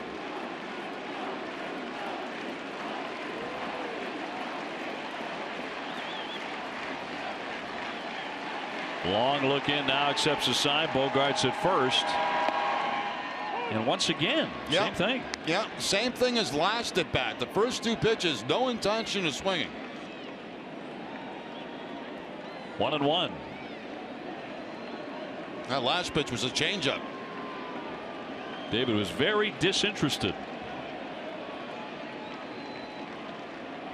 97th pitch here for Verlander. And he popped him up. Iglesias there to backpedal. David Ortiz 0 for 3 tonight. So 3 pitches in that at bat. It was a fastball to start him off that Ortiz did not want to swing at. Never left the bat off his shoulder. A changeup, same thing. And then back to a curveball. I think David was expecting something else. So 1 away for Hanley Ramirez, who was grounded to short, struck out tonight, caught looking on a curveball in the 4th inning. So he's 2 for 7 lifetime against Verlander. Tigers in front 2-1. We are in the 6th. Hanley Ramirez now up to 13 home runs. High chopper. Iglesias on the charge, throws across his body, gets the out at second base. Nifty play there to retire Bogarts. John Farrell is on the top step, thinking about challenging this. Bogarts put out. You know, Bogarts goes in head first. I can understand that. You think you're going to get there quicker, but it looks like that might have slowed him up a little bit. Definitely out. No challenge. Watch Bogarts as he goes into the head first slide. It almost looks like he got slowed up a little bit by that slide, and they do get the force play at second base. Yeah, you can see right there. See how his hands got caught underneath his chest, and I think that slowed him up just enough to get the force out at second base. Sends up Jackie Bradley, who has a base hit, and he's also grounded out tonight. He has scored the Red Sox run as Travis Shaw doubled him in. 2-1 Detroit. Runner at first base, Hanley Ramirez, but with 2 down. Baltimore and Colorado tied up 1-1 in the 7th inning.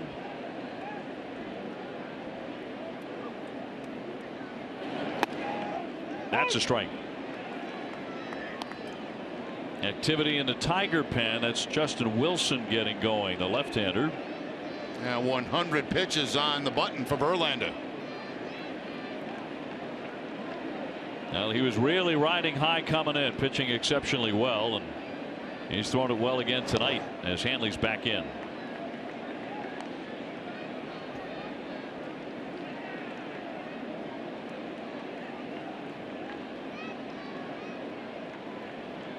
Verlander 9-6, a .374 earned run average. Hanley gets some attention over there. He'll run occasionally. 7 steals. Has been caught a couple of times.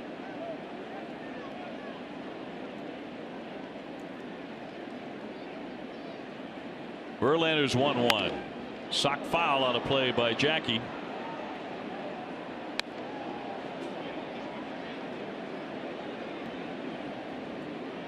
Travis Shaw next. Should it get that far? We're in the 6th inning. Jackie Bradley's been loving it at Fenway Park. 56 home games. He's hitting .325.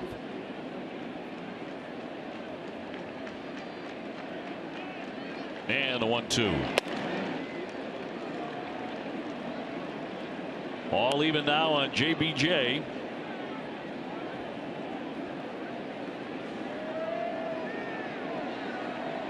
Red Sox down a run in game 1 of this series.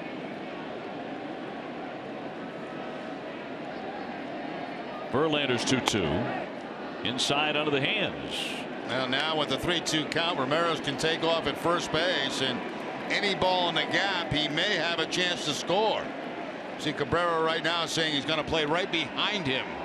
When they cross their arms like that, they're telling the pitcher they're going to be playing right behind.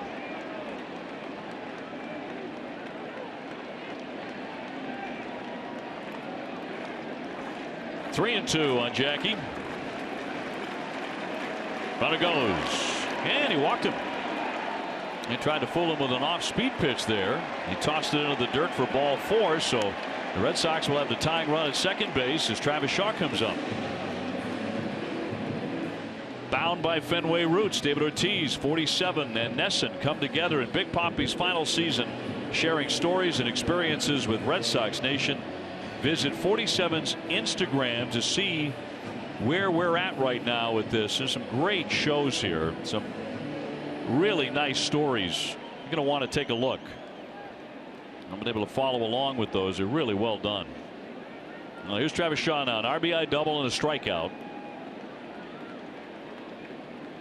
He has driven in the only Red Sox run tonight, 2-1 Detroit in the bottom of the 6th. Now the base hit he got the double back in the second inning was on a changeup.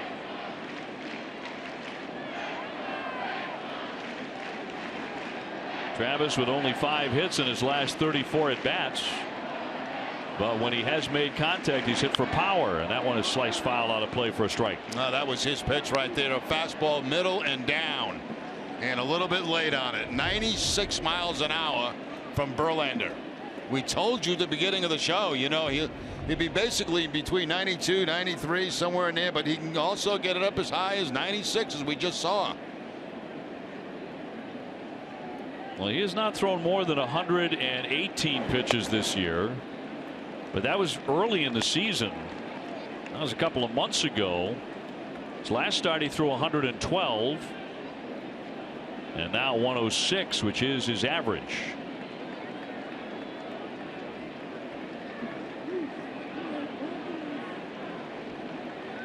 Red Sox with a chance to knock him out. Runners at first and second. And he fouls it away. Got another good pitch to hit. Sure did. A curveball that time. So he's had a fastball in his spot and a curveball that stayed elevated, but fouling it off. Not all mistakes a hit.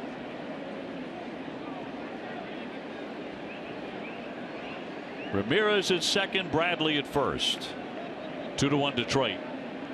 2 down and a 1-2 pitch. And just a little bit outside. And Verlander wanted that real bad. He thought he had the corner, inside corner.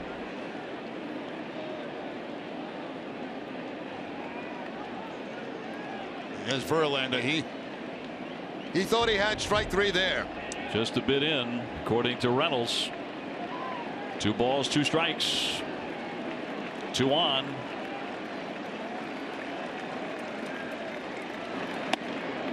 Went in again, but he missed with it at 96. So now the same situation. You can off with the pitch, and anything in a gap, 2 runs might score. Now this crowd has not had a lot to scream about tonight. Getting a little noisy here.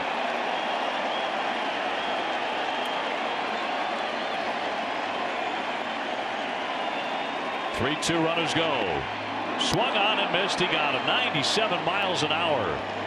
So he blew him away as he muscled up one of his best fastballs of the night. 2-1 Detroit.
Southwest Airlines, transparency, low fares, and nothing to hide.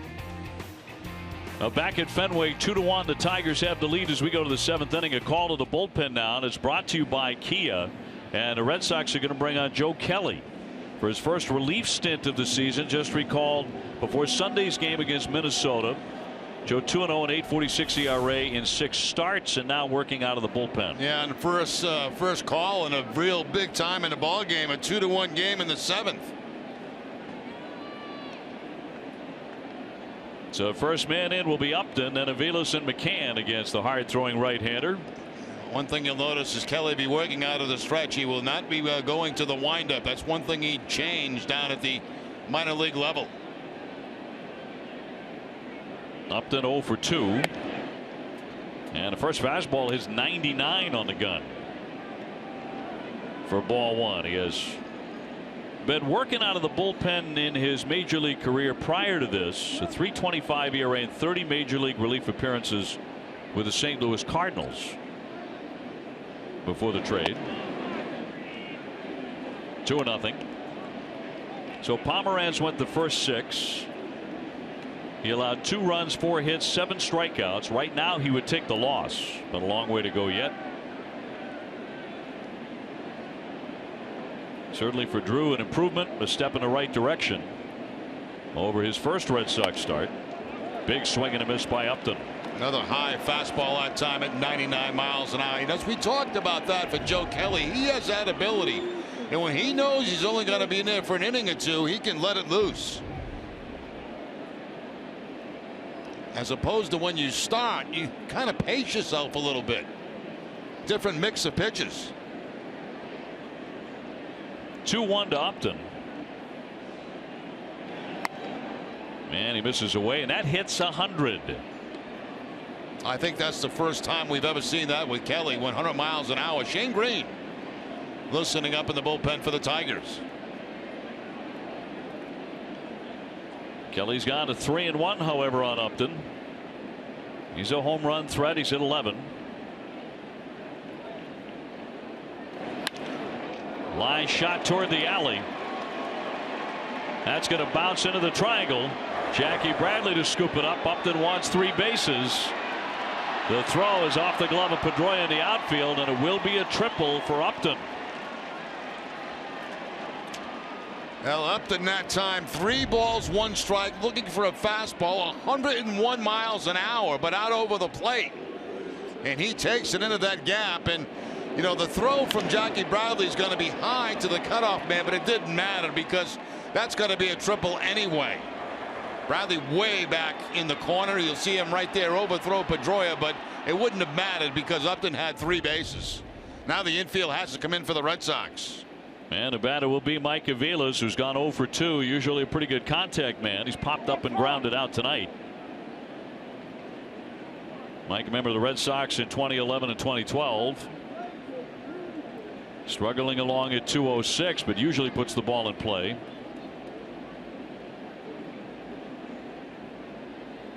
And Kelly delivers and starts him off with strike 1 on the breaking ball.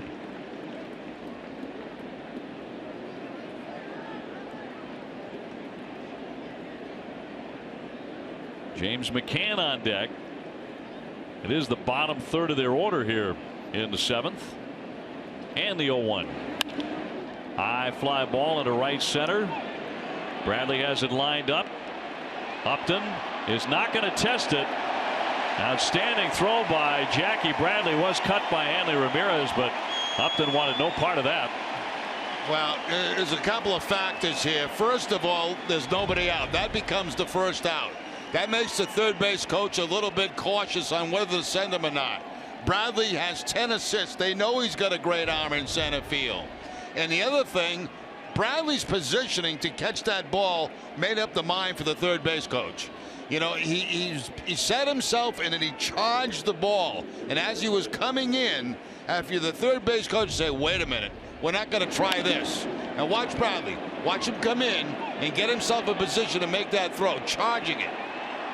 And from that point there, as your third base coach, you hold it up. Now you got to be careful for a possible squeeze, especially with 1 out in the inning.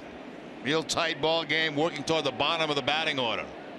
That sends up McCann. He is struck out and grounded to third. Infield leaning in all the way around for the Red Sox here in the 7th. He takes a high one at 101. Now watch the third base coach now. He gets the sign from the dugout. He puts signs down, and he's going to give a verbal sign to the man at third base whether there's going to be a squeeze play or not. That's what third base coaches do. They'll put the signs down and give a verbal sign if there is going to be a squeeze. The 1-0, no bunt, and he takes another ball. A little bit high. The third base coach will go through the same routine again. Look in the dugout, get the signs, put them on for the hitter. Trying to get the attention first of the hitter. And then there's usually if something's on, you know, one word will be hot. Dave Clark, the third base coach. 2-0 on McCann. Right through it. And he thought he was going to get a fastball on the 2-0 count. He didn't. He got the breaking ball from Kelly. Goes to the curveball to pick up the strike, the swing and miss. Kelly needs a strikeout badly here. Infield in. They'll probably play contact with 1 out. That means anything on the ground, that runner at third will be going. Detroit leading 2-1. And here's the 2-1 from Kelly. 100 miles an hour and got it by him. 2-2. Might want to try that same pitch again. Elevate that hard fastball.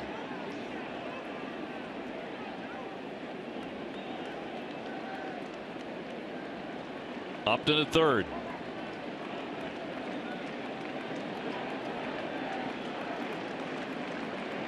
Kelly going for the strikeout of the number 8 hitter, and it's flicked foul.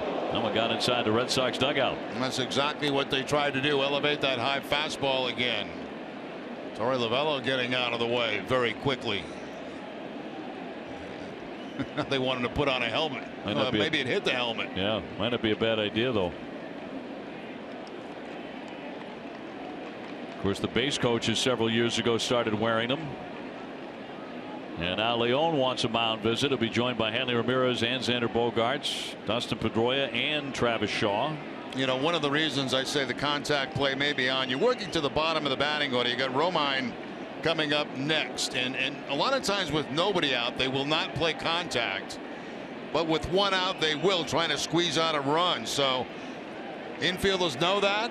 They've got to be prepared for that man at third base to go if there's a ground ball to the infield, even with the infield in. 2-2 to McCann.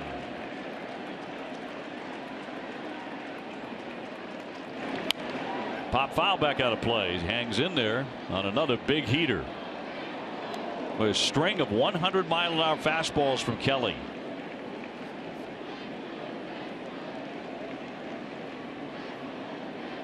He's thrown 13 pitches and 8 for strikes.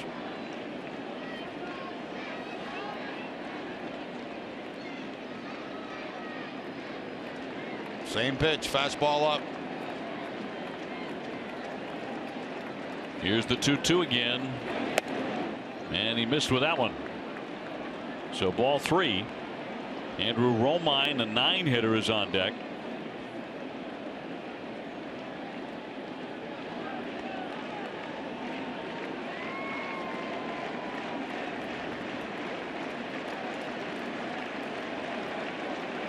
Everybody in close on the infield, and the 3-2 pitch from Kelly to McCann.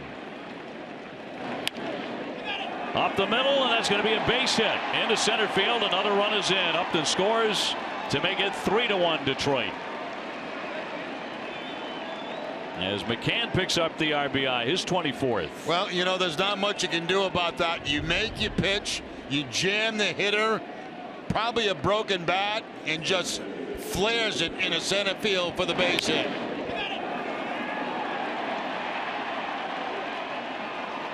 And now suddenly the Red Sox are down by 2. And here's Romine, who's gone 1 for 2 with a base hit, and he scored a run.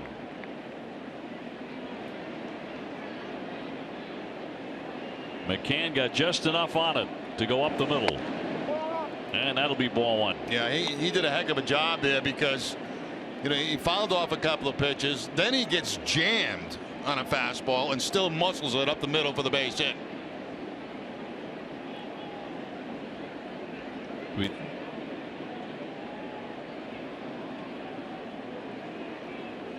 Only one man out. That one knocked foul on a play to the left. Once again, the third base coach throwing down signs, and what they're looking for here is either a straight out steal, which is unlikely with McCann, or a hit and run. I wonder too if Verlander is finished for the night, or if he would come back out in the bottom half of the 7th inning. High fly foul out of play. 1 ball, 2 strikes. Well, it looks like there's still activity in the bullpen, I believe, which would tell me Verlander's done. Green's still throwing out in that bullpen. He's ready. That would be a break for the Red Sox if he's out. He certainly looks like he's done now with the cap off. Allowing the Red Sox only 5 hits and 1 run. Kelly with a 1-2 to Romine. Kelly has it. Throws. Bogart stumbles a bit. Did he get the out? He did at second base, but no double play.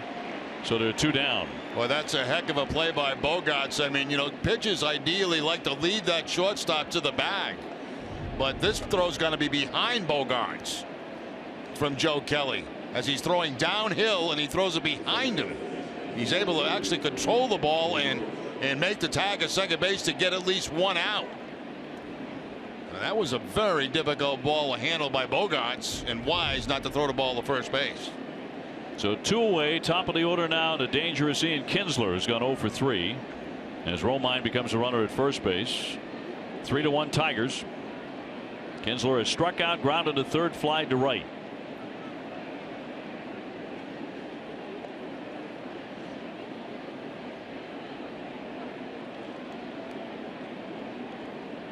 Kinsler is in the top 10 in the American League in hits, total bases, and multi-hit games. Having a very good year, 292, 20 homers.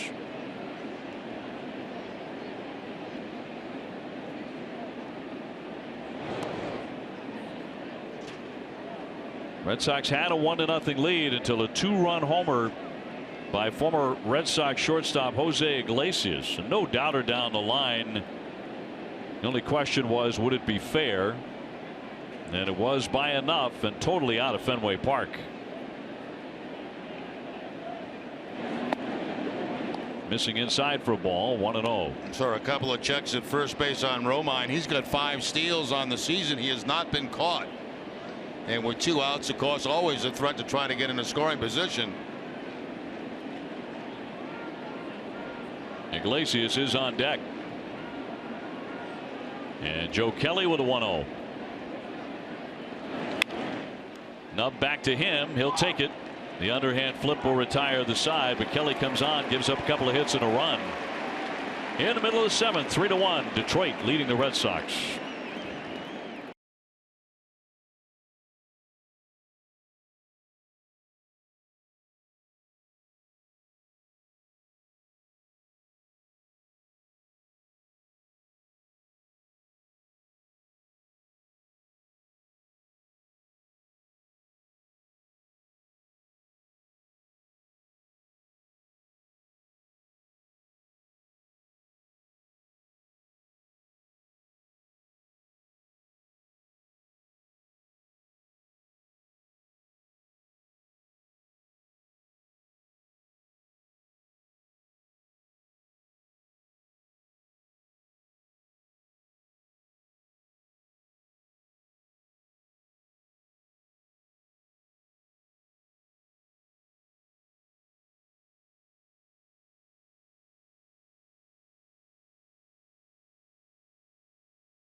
On NESN Sports Today, Jerry will break down tonight's contest, and we'll have highlights from around the American League East. That's tonight after Red Sox coverage on NESN Sports Today, presented by People's United Bank. Bottom of the 7th, Red Sox down 3-1 here in Game 1 against the Tigers. And Brad Ausmus will bring on the right-hander Shane Green. He's had an interesting season. They've used him as a starter and occasionally as a closer. He has a save. Picked that up very early in the season. He also spent some time on the disabled list with a blister and then made some rehab appearances after that. 27-year-old right-hander, and will take on the bottom part of the Red Sox order, Leon Holt, and then the top of the order, Mookie Betts. Sox only have 5 hits. But Verlander is out of there. And that is good news for Boston because he was tough again. He was really good tonight. Allowing only 1 run on 5 hits. Leon struck out looking against him and lined out to short, so he's 0 for 2. He goes up the middle for a base hit. So the Red Sox have the leadoff man on in the 7th. Brock Holt will be up next. We check out what events are coming up at Foxwoods Resort Casino. Robert Davi coming up. Impractical Jokers. My 2K Tour featuring 98 degrees. So a base runner for Brock Holt, who has not been retired tonight. He has singled and taken ball 4. Hits are now even at 6 apiece. Colorado and Baltimore tied up 2-2 in the 8th inning at Camden Yards.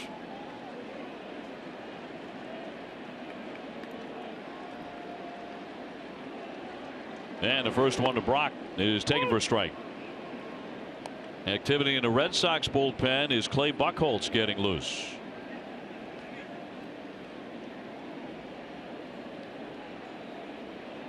Joe Kelly behind Jackie Bradley there after giving up a run on a pair of hits. His return started poorly with a triple by Upton. High pop up to shallow right field. Kinsler. And he's there to make the catch. So Brock Holt makes his first out as he pops to the second baseman. At the Cancer Center at Beth Israel Deaconess Medical Center, doctors and scientists are working together on therapies of the future today. From developing new treatments to delivering leading compassionate care. Learn more at bidmc.org/cancer center. Mookie Betts is 0 for 3 in his return to the lineup after missing a couple of games with that sore knees. Grounded a third, fly to left, and line to the shortstop. Red Sox do have a base runner and 1 away in the bottom of the 7th.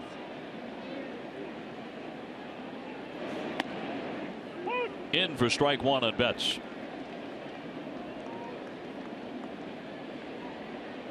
Mookie had led off his previous 2 games with a home run, unable to do that tonight.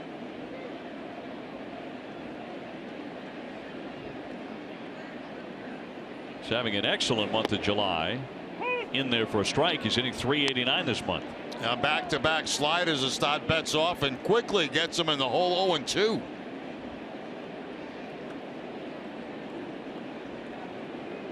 Pedroia on deck.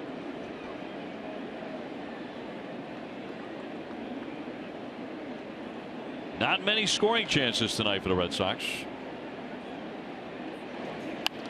Breaking ball popped him up. Is it playable? Here comes Cabrera and McCann, and the big guy will make the play.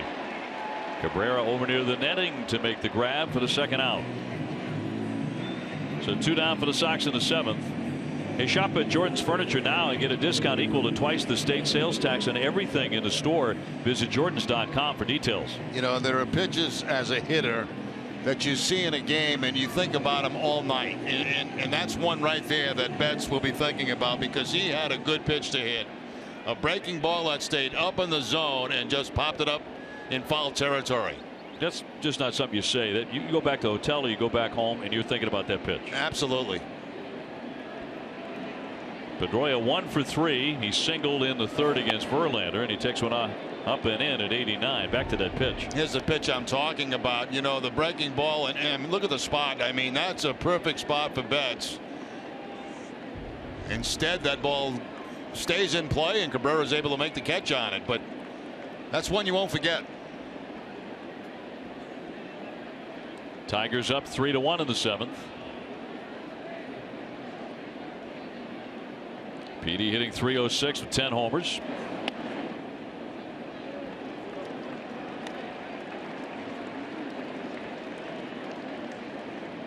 Chili Davis probably asking him about that pitch selection.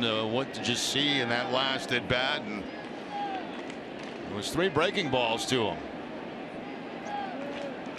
Mookie said, "I'll be seeing it all night."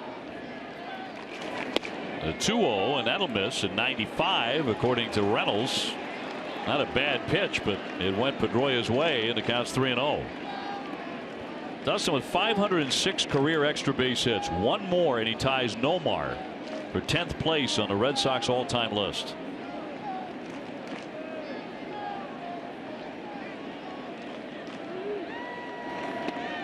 Taking all the way and in there for a strike.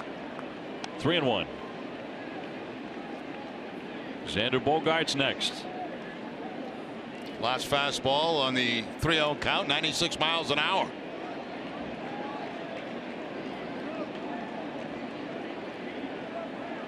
Green taking over for Verlander.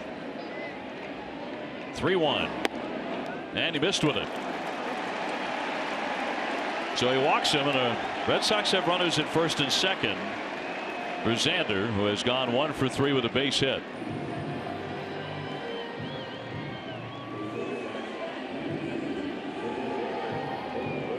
And Gene Lamont, the bench coach, he has been there a long time with the Detroit Tigers. Yeah, he was there when Jim Leyland was managing, stayed on for Ausmus.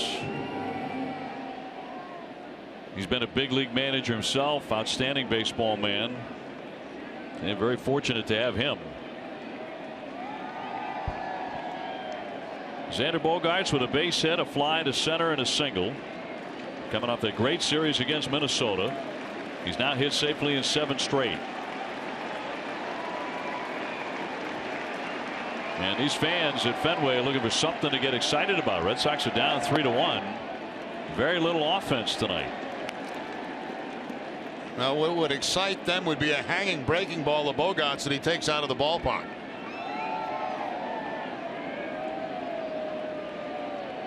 Xander's hit 11 home runs. Ortiz would be next.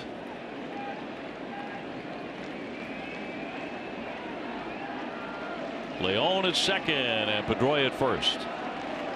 Here's the 1-0. Breaking ball, but it did not hang.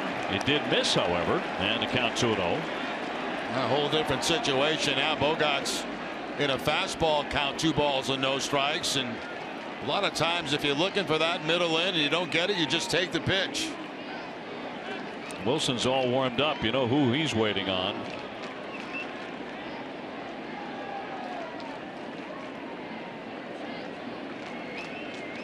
And Green's 2-0. Pumped in there, right down the middle. A little bit of a cut fastball that time, not the straight fastball, a cut fastball at 89.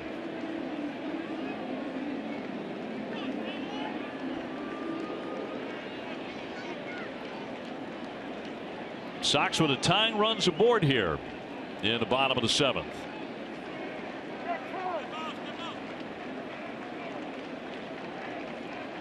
First of 3, and these are the last 3 games on this long 9-game homestand. Wednesday will be an afternoon game, and when that's over, it will end the last really long homestand of the season for the Red Sox. Not yet out of July, but that's the truth. The scheduling has been really funky in 2016. Here comes the 2-1. Got a piece of it on a big swing, big fastball too. A good fastball, 96 miles an hour. I mean, he's throwing as hot as Verlander did.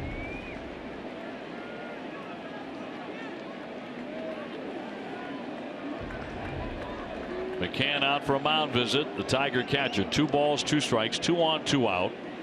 3-1 Detroit. Hits are even at 6.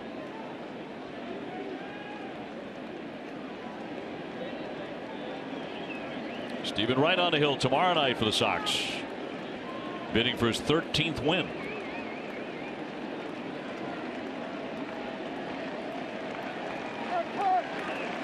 Now Bogaerts will ask for time. He gets it from Reynolds. And Green will walk off the hill. A couple of times Bogaerts has asked for time, and Green, and looks like he's had about enough of it.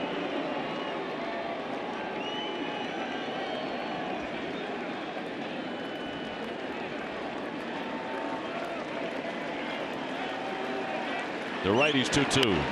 Popped him up. Iglesias out. Still on the back pedal. He's there, and that will retire the side. So the Red Sox threaten but strand 2. And the end of 7. It's 3-1 Detroit.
Is brought to you by Southwest Airlines. Transparency, low fares, nothing to hide. Through 7, the Tigers have the upper hand, 3-1 over the Red Sox as we go to the 8th inning. And time for the keep it moving moment, brought to you by Old Dominion. Now fastball inside, maybe 2 or 3 inches inside off the plate, and Iglesias able to keep it at fair territory and out of the ballpark for his 4th home run of the season. Old Dominion Household Services, self-moving services that deliver. The Red Sox will go to the bullpen again. Clay Buchholz is coming on after Joe Kelly went 1 inning and allowed 1 run on 2 hits in his return as a bullpen guy. And Clay to take on Jose Iglesias, and then Cabrera and Martinez. Part of a good batting order that ranks 7th in the American League in runs. Get the feeling they should be a little bit better than that, because they have some pretty serious sticks in this lineup. None better than Mr. Cabrera. Little looping pop-up, racing out Bogaerts. He leaps, can't get it, went for the bare hand and could not make the play. So it'll be another hit for Iglesias. He's gone 2 for 4, and that's how the 8th inning gets underway. There's soon a couple of those tonight. We saw the one that McCann hit up the middle to drive in a run, and now just a little bloop here by Iglesias, and watch Bogaerts go with the bare hand. Gets it out 1 bounce. That ball had weird spin on it as it was heading out over the head of Bogaerts. Cabrera now, he's not recorded an out. He's been walked twice, and in the middle he's singled. Iglesias can run. He's got 5 steals, caught a couple of times, but you want to be very careful about running when you got Cabrera at the plate.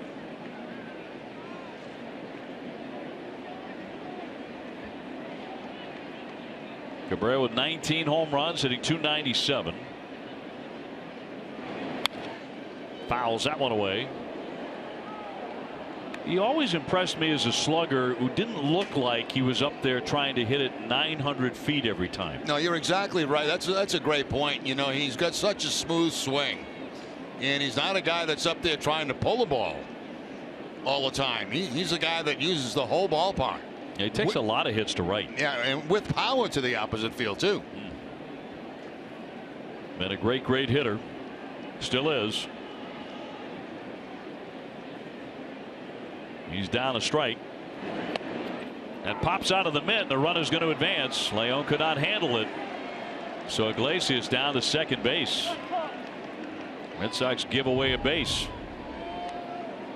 The cut fastball that I don't know if Leon lost sight of that, but it deflects right off the top of the glove. And you know, you would say cross up maybe, but I don't think that's the case. There was nobody at second base. Yeah, I don't think so either. I think he went to close the glove too soon. Yeah. It was just a little sloppy by Leon. Winds up a pass ball. I think you're right. I don't think that's a cross up. He almost looked like he was apologizing to Buchholz as he walked him back. So runner at second and nobody out. First base is open. And a 1-1 to Cabrera. There's that fly to right field. Betts giving chase into the corner, runs it down. Nice play there. Tagging up Iglesias. He'll advance into third. But a fine running catch by Mookie Betts. And then up against the wall. But you know, it's productive because you get the man at third base with less than 2 outs. Cabrera taking that fastball, making a bid down that right field line. Nice play by Betts. But the man at second base, Iglesias, able to tag up and get to third. Now the Red Sox have to pull the infield in, already down by a couple of runs and late in the ball game. 8th inning, 3-1 Detroit. The hitter will be Victor Martinez. He'll turn over and bat lefty. He has struck out twice and hit into a double play.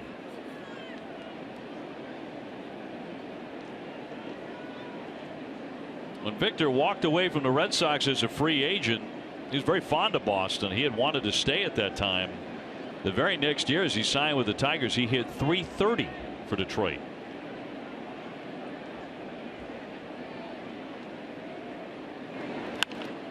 Hard ground ball, a base hit past the lunging Ramirez, and a run is in to score. And that pass ball, very costly. And that'll make it 4-1 Detroit. First pitch curveball by Buchholz, and by the dive of Hanley Ramirez at first base. 57 RBIs for Martinez. Remains a standout hitter. And got it by for a single. So that's going to make it a whole lot tougher now. 4-1 the Tigers. Base hit pass ball. The fly ball, and now the single. And here's Castellanos, who has gone 1 for 3 with a double. He lifts that one to right. Another play here for Mookie Betts. Makes the catch on a warning track error, and they're 2 down. Stay tuned for Red Sox Final, presented by Plain Ridge Park Casino. TC and Steve Lyons preview Stephen Wright's start tomorrow against Detroit. Next up will be Upton, who tripled and scored in the 7th inning. Tigers have done all their scoring in this game, all 4 runs since the 6th. Sox only run way back in the 2nd.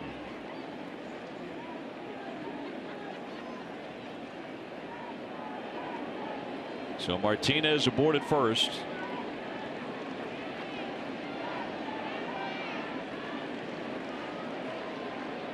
Upton, the brother of B.J. Upton, takes a strike.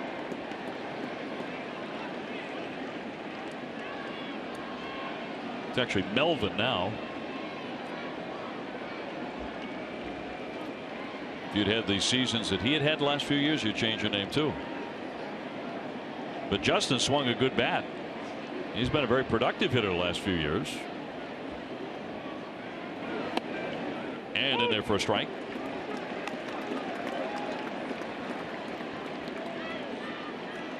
Upton grew up in Virginia, Norfolk, Virginia, with David Wright of the New York Mets. They went to school together. Used to get up at 6 o'clock every morning to go hit together. Both winding up in the majors. Of course, Wright's had all sorts of back issues. Not playing right now for New York. A high pop foul out of play. Now that is a shame what happened to David Wright with those back problems. Such a tremendous player, and unfortunately the injuries creep in and production goes down. Can't play. Yeah, he might be done.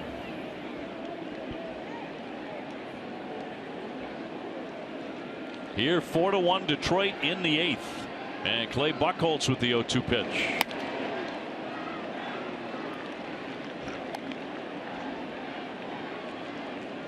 Iglesias started the inning with a little bloop single. Pass ball got him down to second base. Victor Martinez would drive him in with a base hit. That's a big run for Detroit for some extra wiggle room for their bullpen. Here's the 1-2. And that is in there for strike 3. Caught him looking, but the Red Sox give up another run. We go to the bottom of the 8th, 4-1 Detroit.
First choice for value and convenience, and for every Red Sox home run this season, Speedway donates $500 to Boston Children's Hospital. All summer long, you get any size fountain or frozen drink for just 69 cents. Bottom of the 8th inning, several changes here for the Tigers. Tyler Collins is their new right fielder. Avila stays in the game, and he moves over to third. They're backing him into right field in a shift right now, and that's going to bring on Justin Wilson, a left-hander, out of their bullpen. He's been very tough since the middle of May. The league is hitting .198 against him. He faces David Ortiz to begin the last of the 8th inning, and Poppy takes a strike. Ortiz 0 for 3 in this one. All of that was against Verlander. Seen some flamethrowers tonight, and Verlander green now. Wilson. Wilson's 0-1 is away with a soft one. Hanley Ramirez next, and then Jackie Bradley. Red Sox trying to climb back in, down by 3. Overshift on for Ortiz. 3 men stacked on the right side, and the 1-1.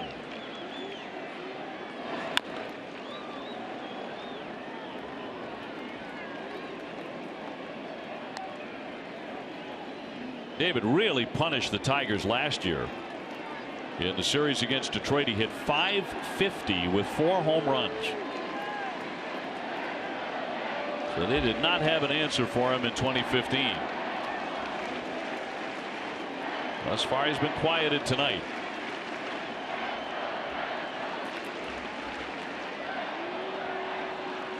And Wilson's 1-2. Tried to hold up. Did he offer? No, says the third base ump, Manny Gonzalez. Tried that slider, tried to get Ortiz to chase it. He almost did.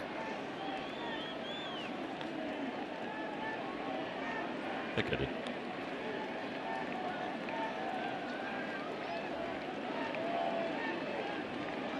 Working hard in the stands. 2-2. And Ortiz getting time. Verlander went the first 6 innings. He was sharp. Allowed 1 run, 5 hits to the Red Sox. If he gets the win, he'll improve to 10-6. Drew Pomeranz right now is on the hook. Here's the 2-2. Took a big swing and came up with a foul ball. That's great location right there by Wilson, keeping that fastball away from Ortiz. And if Ortiz is going to hit it fair, it's going to be to left field. But this time, nasty pitch on the outside corner. Just able to foul it off. Might try to go away with that breaking ball again. We'll see.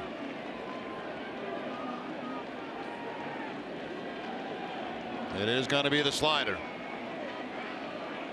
Lefty's 2-2.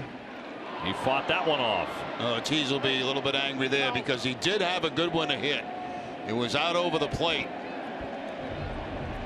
What Wilson's trying to do is get that ball to the outside part of the plate, actually off the outside part. Instead, that ball hangs in the middle, but Ortiz still fouls it off. It sure did. David's had a couple tonight he'd like to have back. Yeah, he's had it. Exactly right. It's not said every night about David Ortiz. Here comes the 2-2 again. All filled up now on Big Papi. Now that's pretty much what he wanted to do with the last pitch, keep it out there, but see if he can get a swing from Ortiz. Again, Ortiz last 6 games against Detroit has homered 5 times.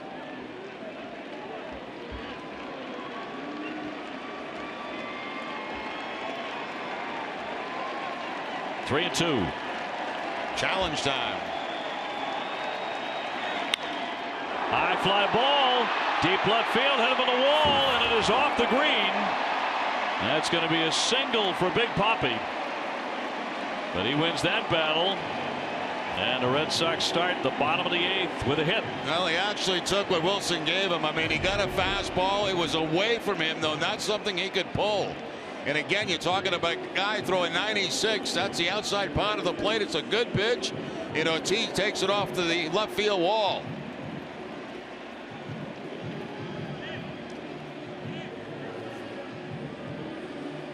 Fans in the monster seats wanted it just a bit higher. Hanley Ramirez will be next. Now, this is the 4th time tonight the Red Sox have had the leadoff man on. They have not scored one of them yet. Ramirez 0 for 3. On the day he was named the American League Player of the Week.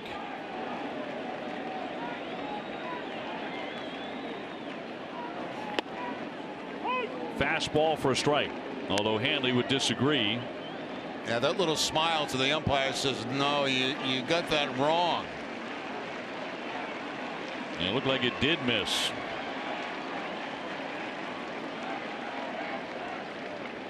Strike 1. Jackie Bradley on deck. Nobody out. The leadoff man aboard. 1-1.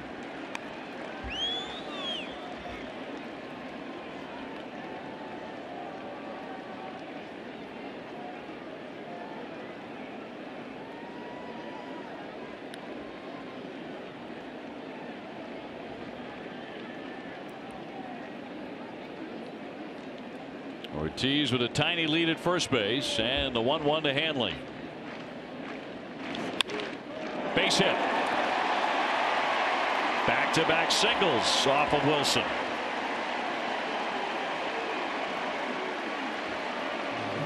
So 2 men aboard for Jackie Bradley, who will come up representing the tying run. Both hits coming on fastballs. The one to Ortiz was a better pitch. It was away from him. This ball really working into the strength of Hanley Ramirez, and he picks up the base hit. So with a couple of men on now, nobody out, Bradley gets a crack. He's gone 1 for 2 tonight. Hockey fans, Andy Brickley and Sarah Davis will get you caught up on the NHL offseason with a brand new episode of Bruins Summer Face-Off Live. That's Wednesday night at 6.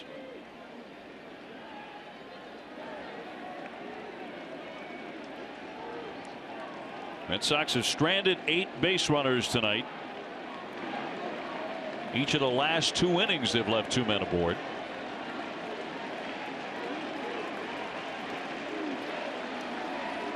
But back-to-back singles here.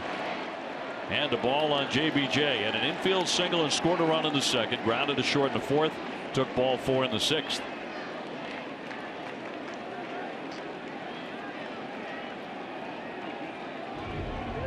Watch Big Papi getting reacquainted with Iglesias, former teammate. Naturally a hug. Here's the 1-0. That's a strike. Boy, that plate's got a little bit bigger here these last couple innings. Yeah, that ball appeared to be a little bit outside. Surprised that he went with the breaking ball on the 1-0 count. But he was fortunate enough to pick up the strike. Now as a hitter, you're not quite sure what he's going to do. 1-1.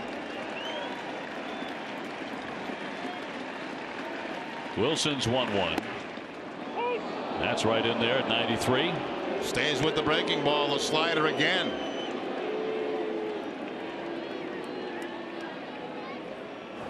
That is Alex Wilson warming in their bullpen. Raz Ziegler going in the Sox pen. He's been outstanding since he was acquired from Arizona. 2 on. Here comes the 1-2 pitch to Jackie. Up the middle, through for a base hit. Ortiz into third, and he'll stop right there. And the bases are loaded for the Red Sox. Jackie Bradley with a single. That's 3 consecutive hits.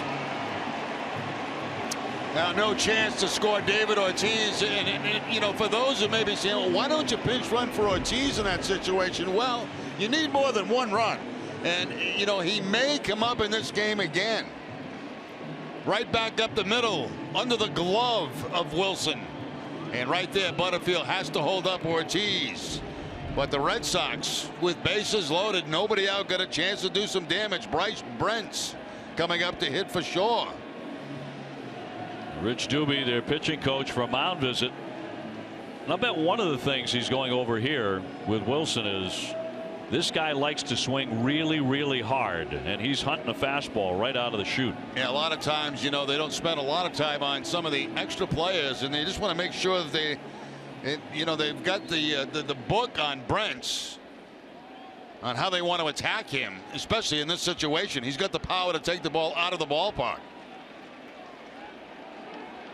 Well, if he can work that magic right here, we'll put the Red Sox in the lead. They're trailing 4-1. But a man at every base now, nobody out for Bryce Brent's the pinch hitter. Travis Shaw went 1 for 3 with an RBI double. First pitch sinks in there for a strike. It caught the corner at 95. Bryce hitting .292. The 1 home run came in Texas. Ortiz at third, Ramirez at second, Jackie Bradley at first.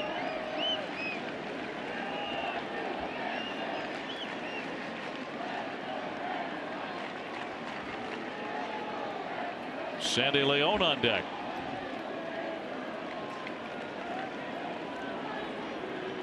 Wilson had not been real hittable, but the Red Sox have 3 knocks against him in succession. And the 0-1. Fouled away off into the crowd to the right. 0-2. Oh, another pitch right down the middle of the plate, but very late swing by Brent. They wanted to go inside with it, but it stays middle. We've seen a couple this inning that have been very, very hittable.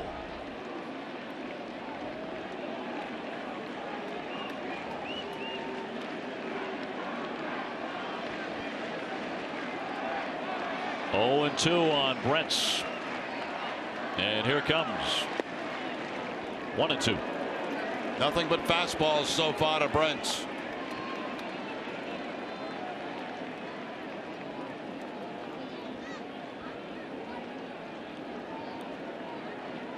Red Sox have gone ahead on the strength of these 3 singles in hits, 9-8.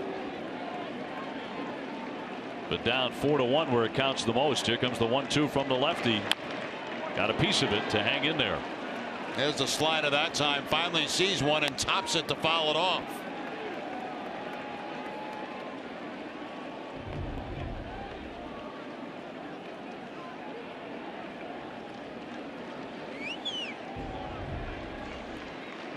A ball and 2 strikes on the pinch hitter.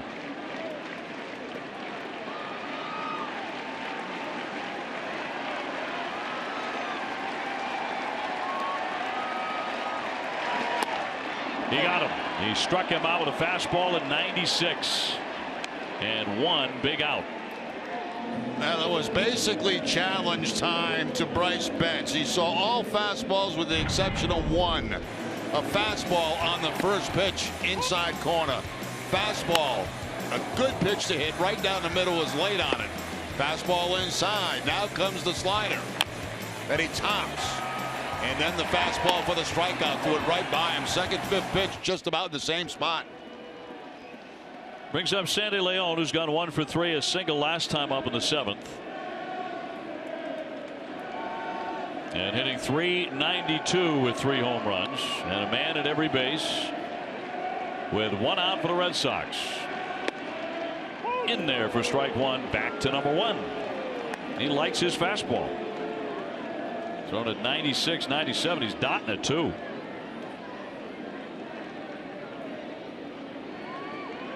Brock Holt on deck. Red Sox trying to do something with a bases loaded situation. It was bases loaded and nobody out. Now 1 away.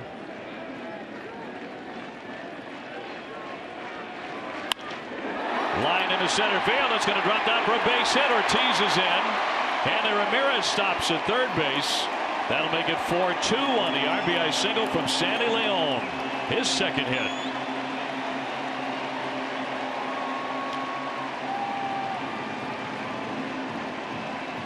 Now Sandy Leon gets the fastball again. This time he gets that line drive to center field. Romine being very careful out there, which he should be. And you can see because the ball was in the air, Ramirez had to kind of hold up at second base, make sure that ball was not going to be caught. So it's 1 base at a time. Now a 2-run ball game. The 4th Red Sox single here in the 8th inning and sends up Brock Holt. Wilson still throwing in their bullpen along with Francisco Rodriguez. And the submariner Ziegler still working on the Sox pen, hoping for a chance to close out a ball game and a victory. Red Sox are rallying here in the 8th. 4-2 Detroit. Holt is 1 for 2. That's a strike.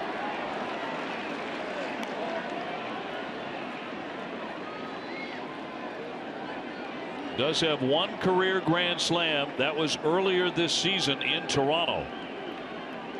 What turned out to be a very big win for the Red Sox on that trip.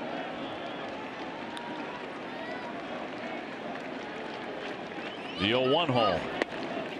1 ball, 1 strike on Brock.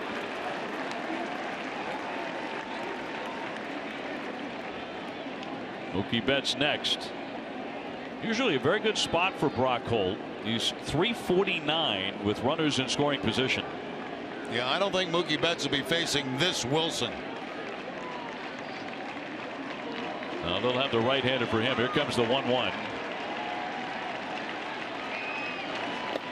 Into the dirt. Nice scoop by McCann. Very nice by McCann. Fastballs are the toughest ones to block or catch that bounce.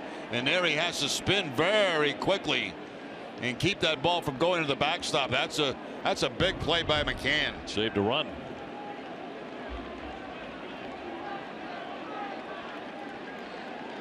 Ramirez at third, Bradley at second, Leon at first.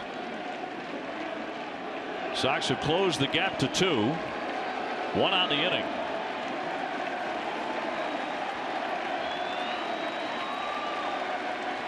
Two 1 pitch. That's a strike. Oh, again, borderline on the outside part of the plate.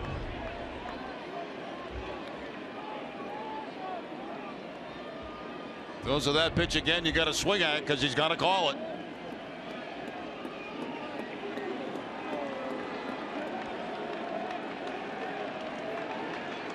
The lefty comes set, and the 2-2 to Brock Holt.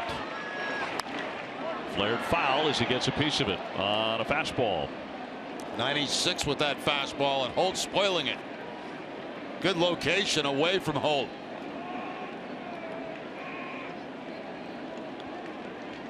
Base hit by Holt could tie it.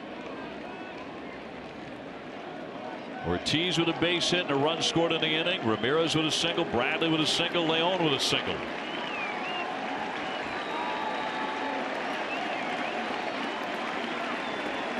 Wilson says yes. 2 balls, 2 strikes. And it's in there for strike 3. Caught him looking for out number 2 as he went with a breaking pitch.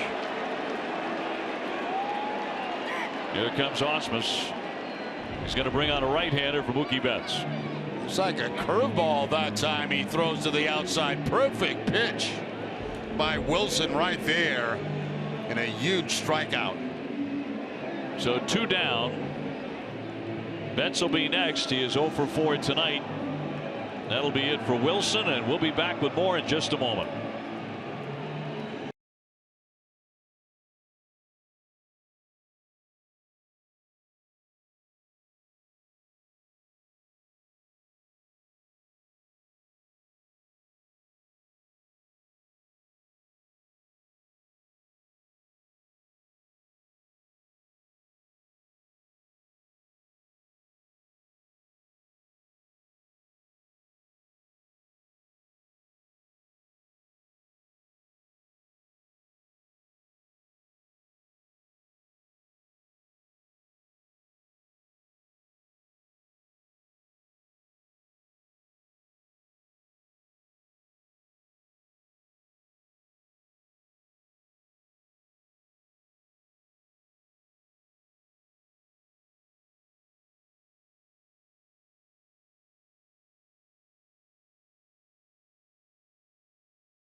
Game Day Live presented by DCU. TC and Steve Lyons will preview Stephen Wright's start against Detroit. DCU is Digital Federal Credit Union.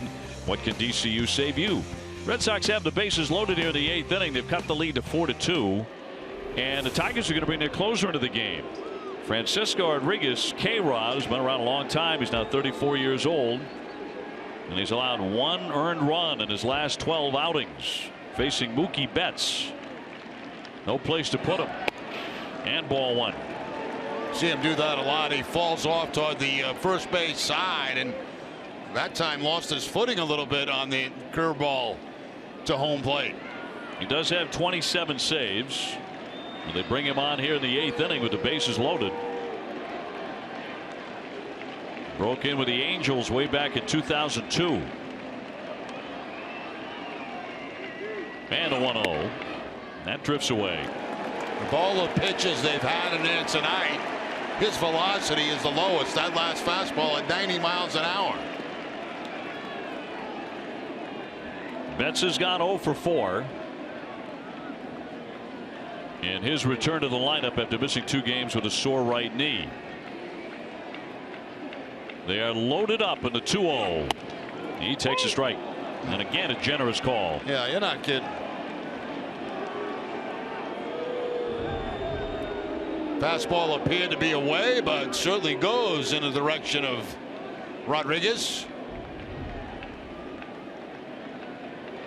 2-1. Ramirez, Bradley, and Leon filling the bases. And the 2-1. And a high chopper to the shortstop. Iglesias has it into second with a force play, and that will retire the side. Frustrating inning. The Red Sox get only 1. Go to the ninth, 4-2 Detroit.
Morning at 9 on Nesson.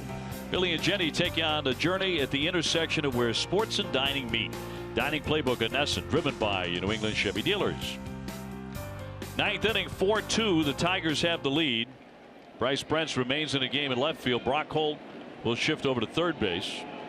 Clay Buchholz staying on to pitch. And we've got the bottom third of the order, Aviles, McCann, and Romine for the Tigers. Pretty much just survived a bases loaded situation. Red Sox only got 1 hit with the bases loaded.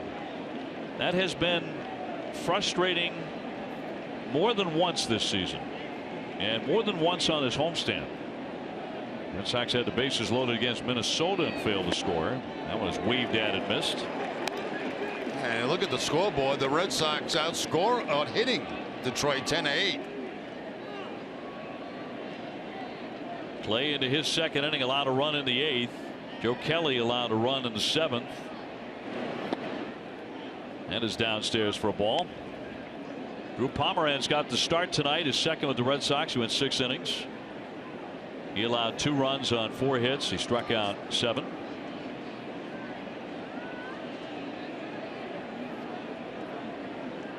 Boston had the early lead, 1-0 in the second. Cracked foul along third.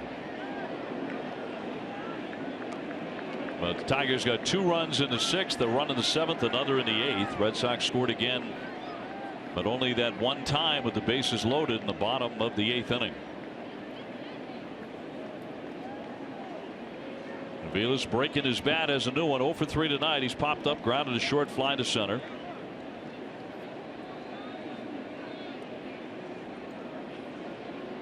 And the 2-2 home. Line to center, charging in Jackie Bradley for the catch. One down in the ninth for the Tigers.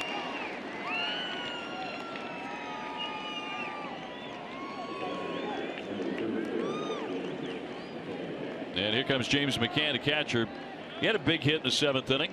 RBI single that brought in Upton, who had tripled. That single came on a 101-mile-an-hour fastball from Kelly.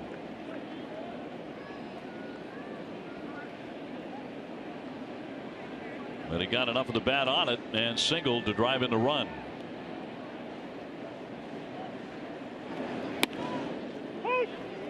Now Baltimore has won in the 10th inning on a walk-off. They beat Colorado 3-2. They just keep winning games. 3-2 Baltimore. That means the Red Sox have to win, otherwise they fall to 2.5 games behind in the division. Off the end of the bat, flare to center. Bradley coming on to make that grab. 2 down. Those are the ones there that are tough to read for center fielder. You see the contact, but it's hard to tell that it's toward the end of the bat, and the ball just doesn't carry. You see Jackie out there kind of go sideways, then come in as he makes the read and makes the catch. Now come the bottom of the ninth inning, the Sox will have Pedroia, Bogarts, and Ortiz due up against the Tiger bullpen and against K-Rod. Ground ball back to Buchholz. He makes a nice play. Underhand flip to get him, and Clay gets him 1-2-3. Red Sox are coming up here to the bottom of the ninth. We go, needing 2 to tie.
By Xfinity as we go to the bottom of the ninth inning. Verlander is in line for the win. Iglesias hit a big 2-run homer.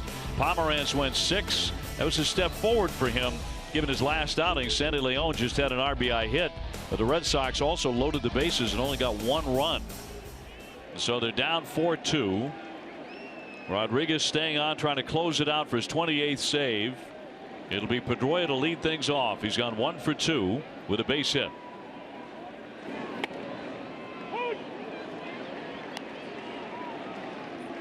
He'll be followed by Bogarts and Ortiz here in the ninth. Red Sox, each of the last 3 innings have had the leadoff man get on with a base hit. And the count 0-2 on Dustin. And you'll see a 3-pitch mix from Rodriguez. The fastball, that last curveball, also the changeup.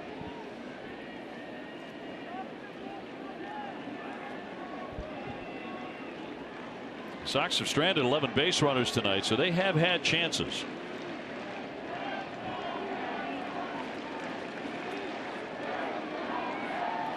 Left the bases loaded last inning.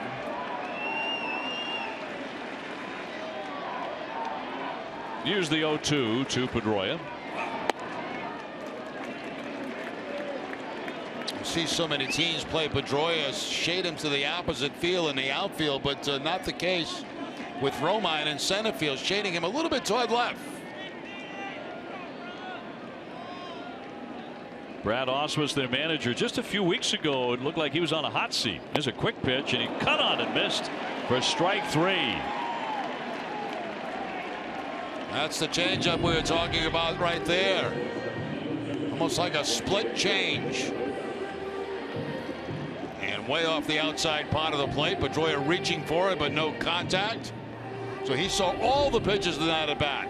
And that last one was cagey because he totally changed his tempo and had Pedroia off stride. Now Xander Bogaerts 1 for 4 with a single. Hitting .333 with 11 home runs, 61 RBIs. Trying to get on in front of David Ortiz. Red Sox down 4-2 in the 9th. And that will be ball 1 as he checked his swing.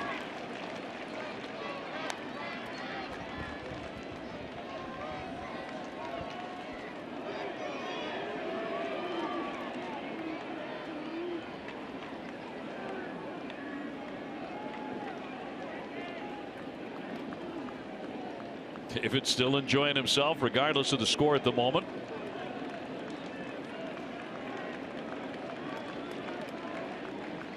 And K-Rod with a 1-0. He was out in front on that change.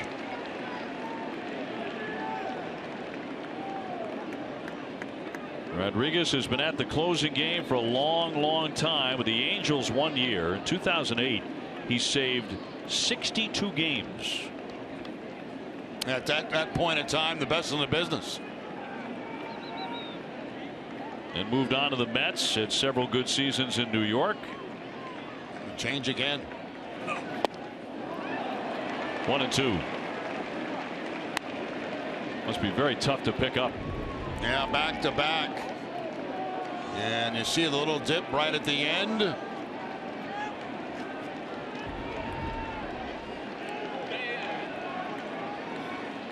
First game of a 3-game series between the Sox and the Tigers. When it's done, the Red Sox go on the road for 11 games out west, California and Seattle. Gonna go triple up. And again, altering that tempo. 2 balls, 2 strikes. Yeah, he did that with Pedroia. He does it, tries it again with Bogaerts, where he comes set and just lets it fly.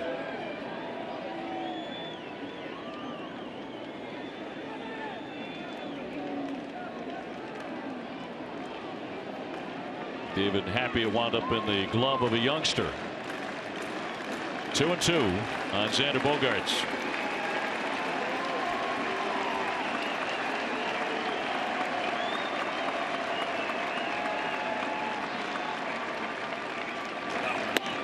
And he misses away. So the count is full.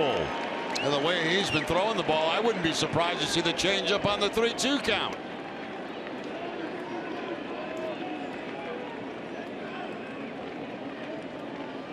4-2 Detroit, 9th inning. 1 down, bases empty for Boston.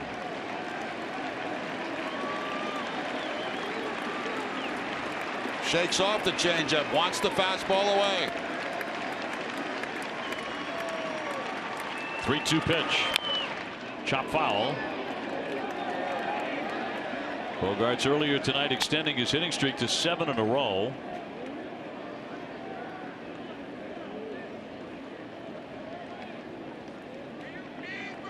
He has 15 hits in his last 30 at bats.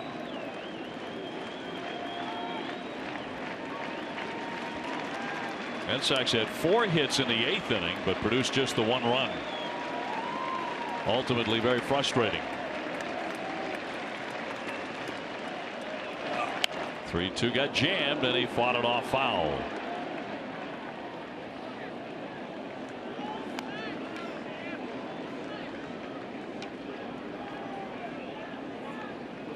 Alexander upset with himself. Last pitch, a 90-mile-an-hour fastball.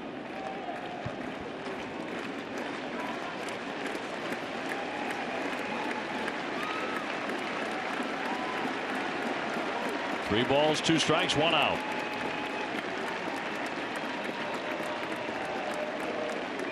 Back to the changeup. Payoff pitch here from Rodriguez. Hooked foul again. Good job by Bogarts there. 3-2 changeup. He's trying to make contact and does make contact, pulling it foul. Pitch on the outside part of the plate. Questionable pitch, but you got to swing at it.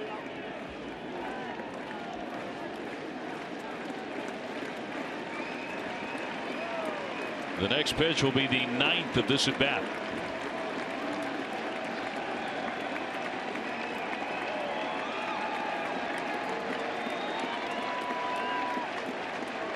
Another changeup. Shook off 2 fastballs. Another 3-2 pitch. And he popped him up. Sky high on the left side of the diamond. Iglesias will grab that for the 2nd out. So 2 down for the Sox in the 9th. He's got 3 outs so far in this game. All 3 outs have come on the changeup. And now it's Big Papi. David has gone 1 for 4, a single to start off the 8th inning. Very promising start, and he would score a run. Just 1 for 4 against K-Rod with a double.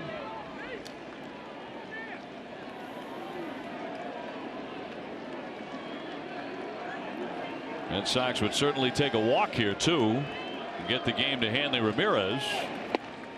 That is strike 1. Detroit 4, Boston 2.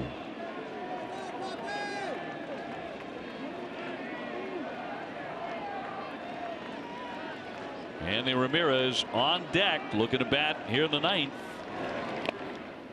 Into the dirt, 1-1.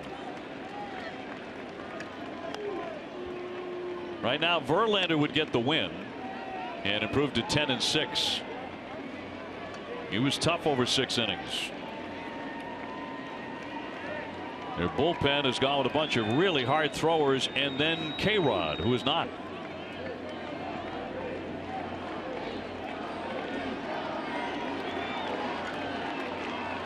The 1-1 to Ortiz. And a little dribbler back toward the hill. Rodriguez will throw him out, and that does it. The Red Sox fall here in game 1 to the Tigers. 4-2 the final score. Verlander does pick up the win. He's now 10-6. Iglesias came back to haunt his former team as he ripped a big 2-run homer that turned it around for them in the 6th inning. So TC game 1 of this 3-game series goes to Detroit.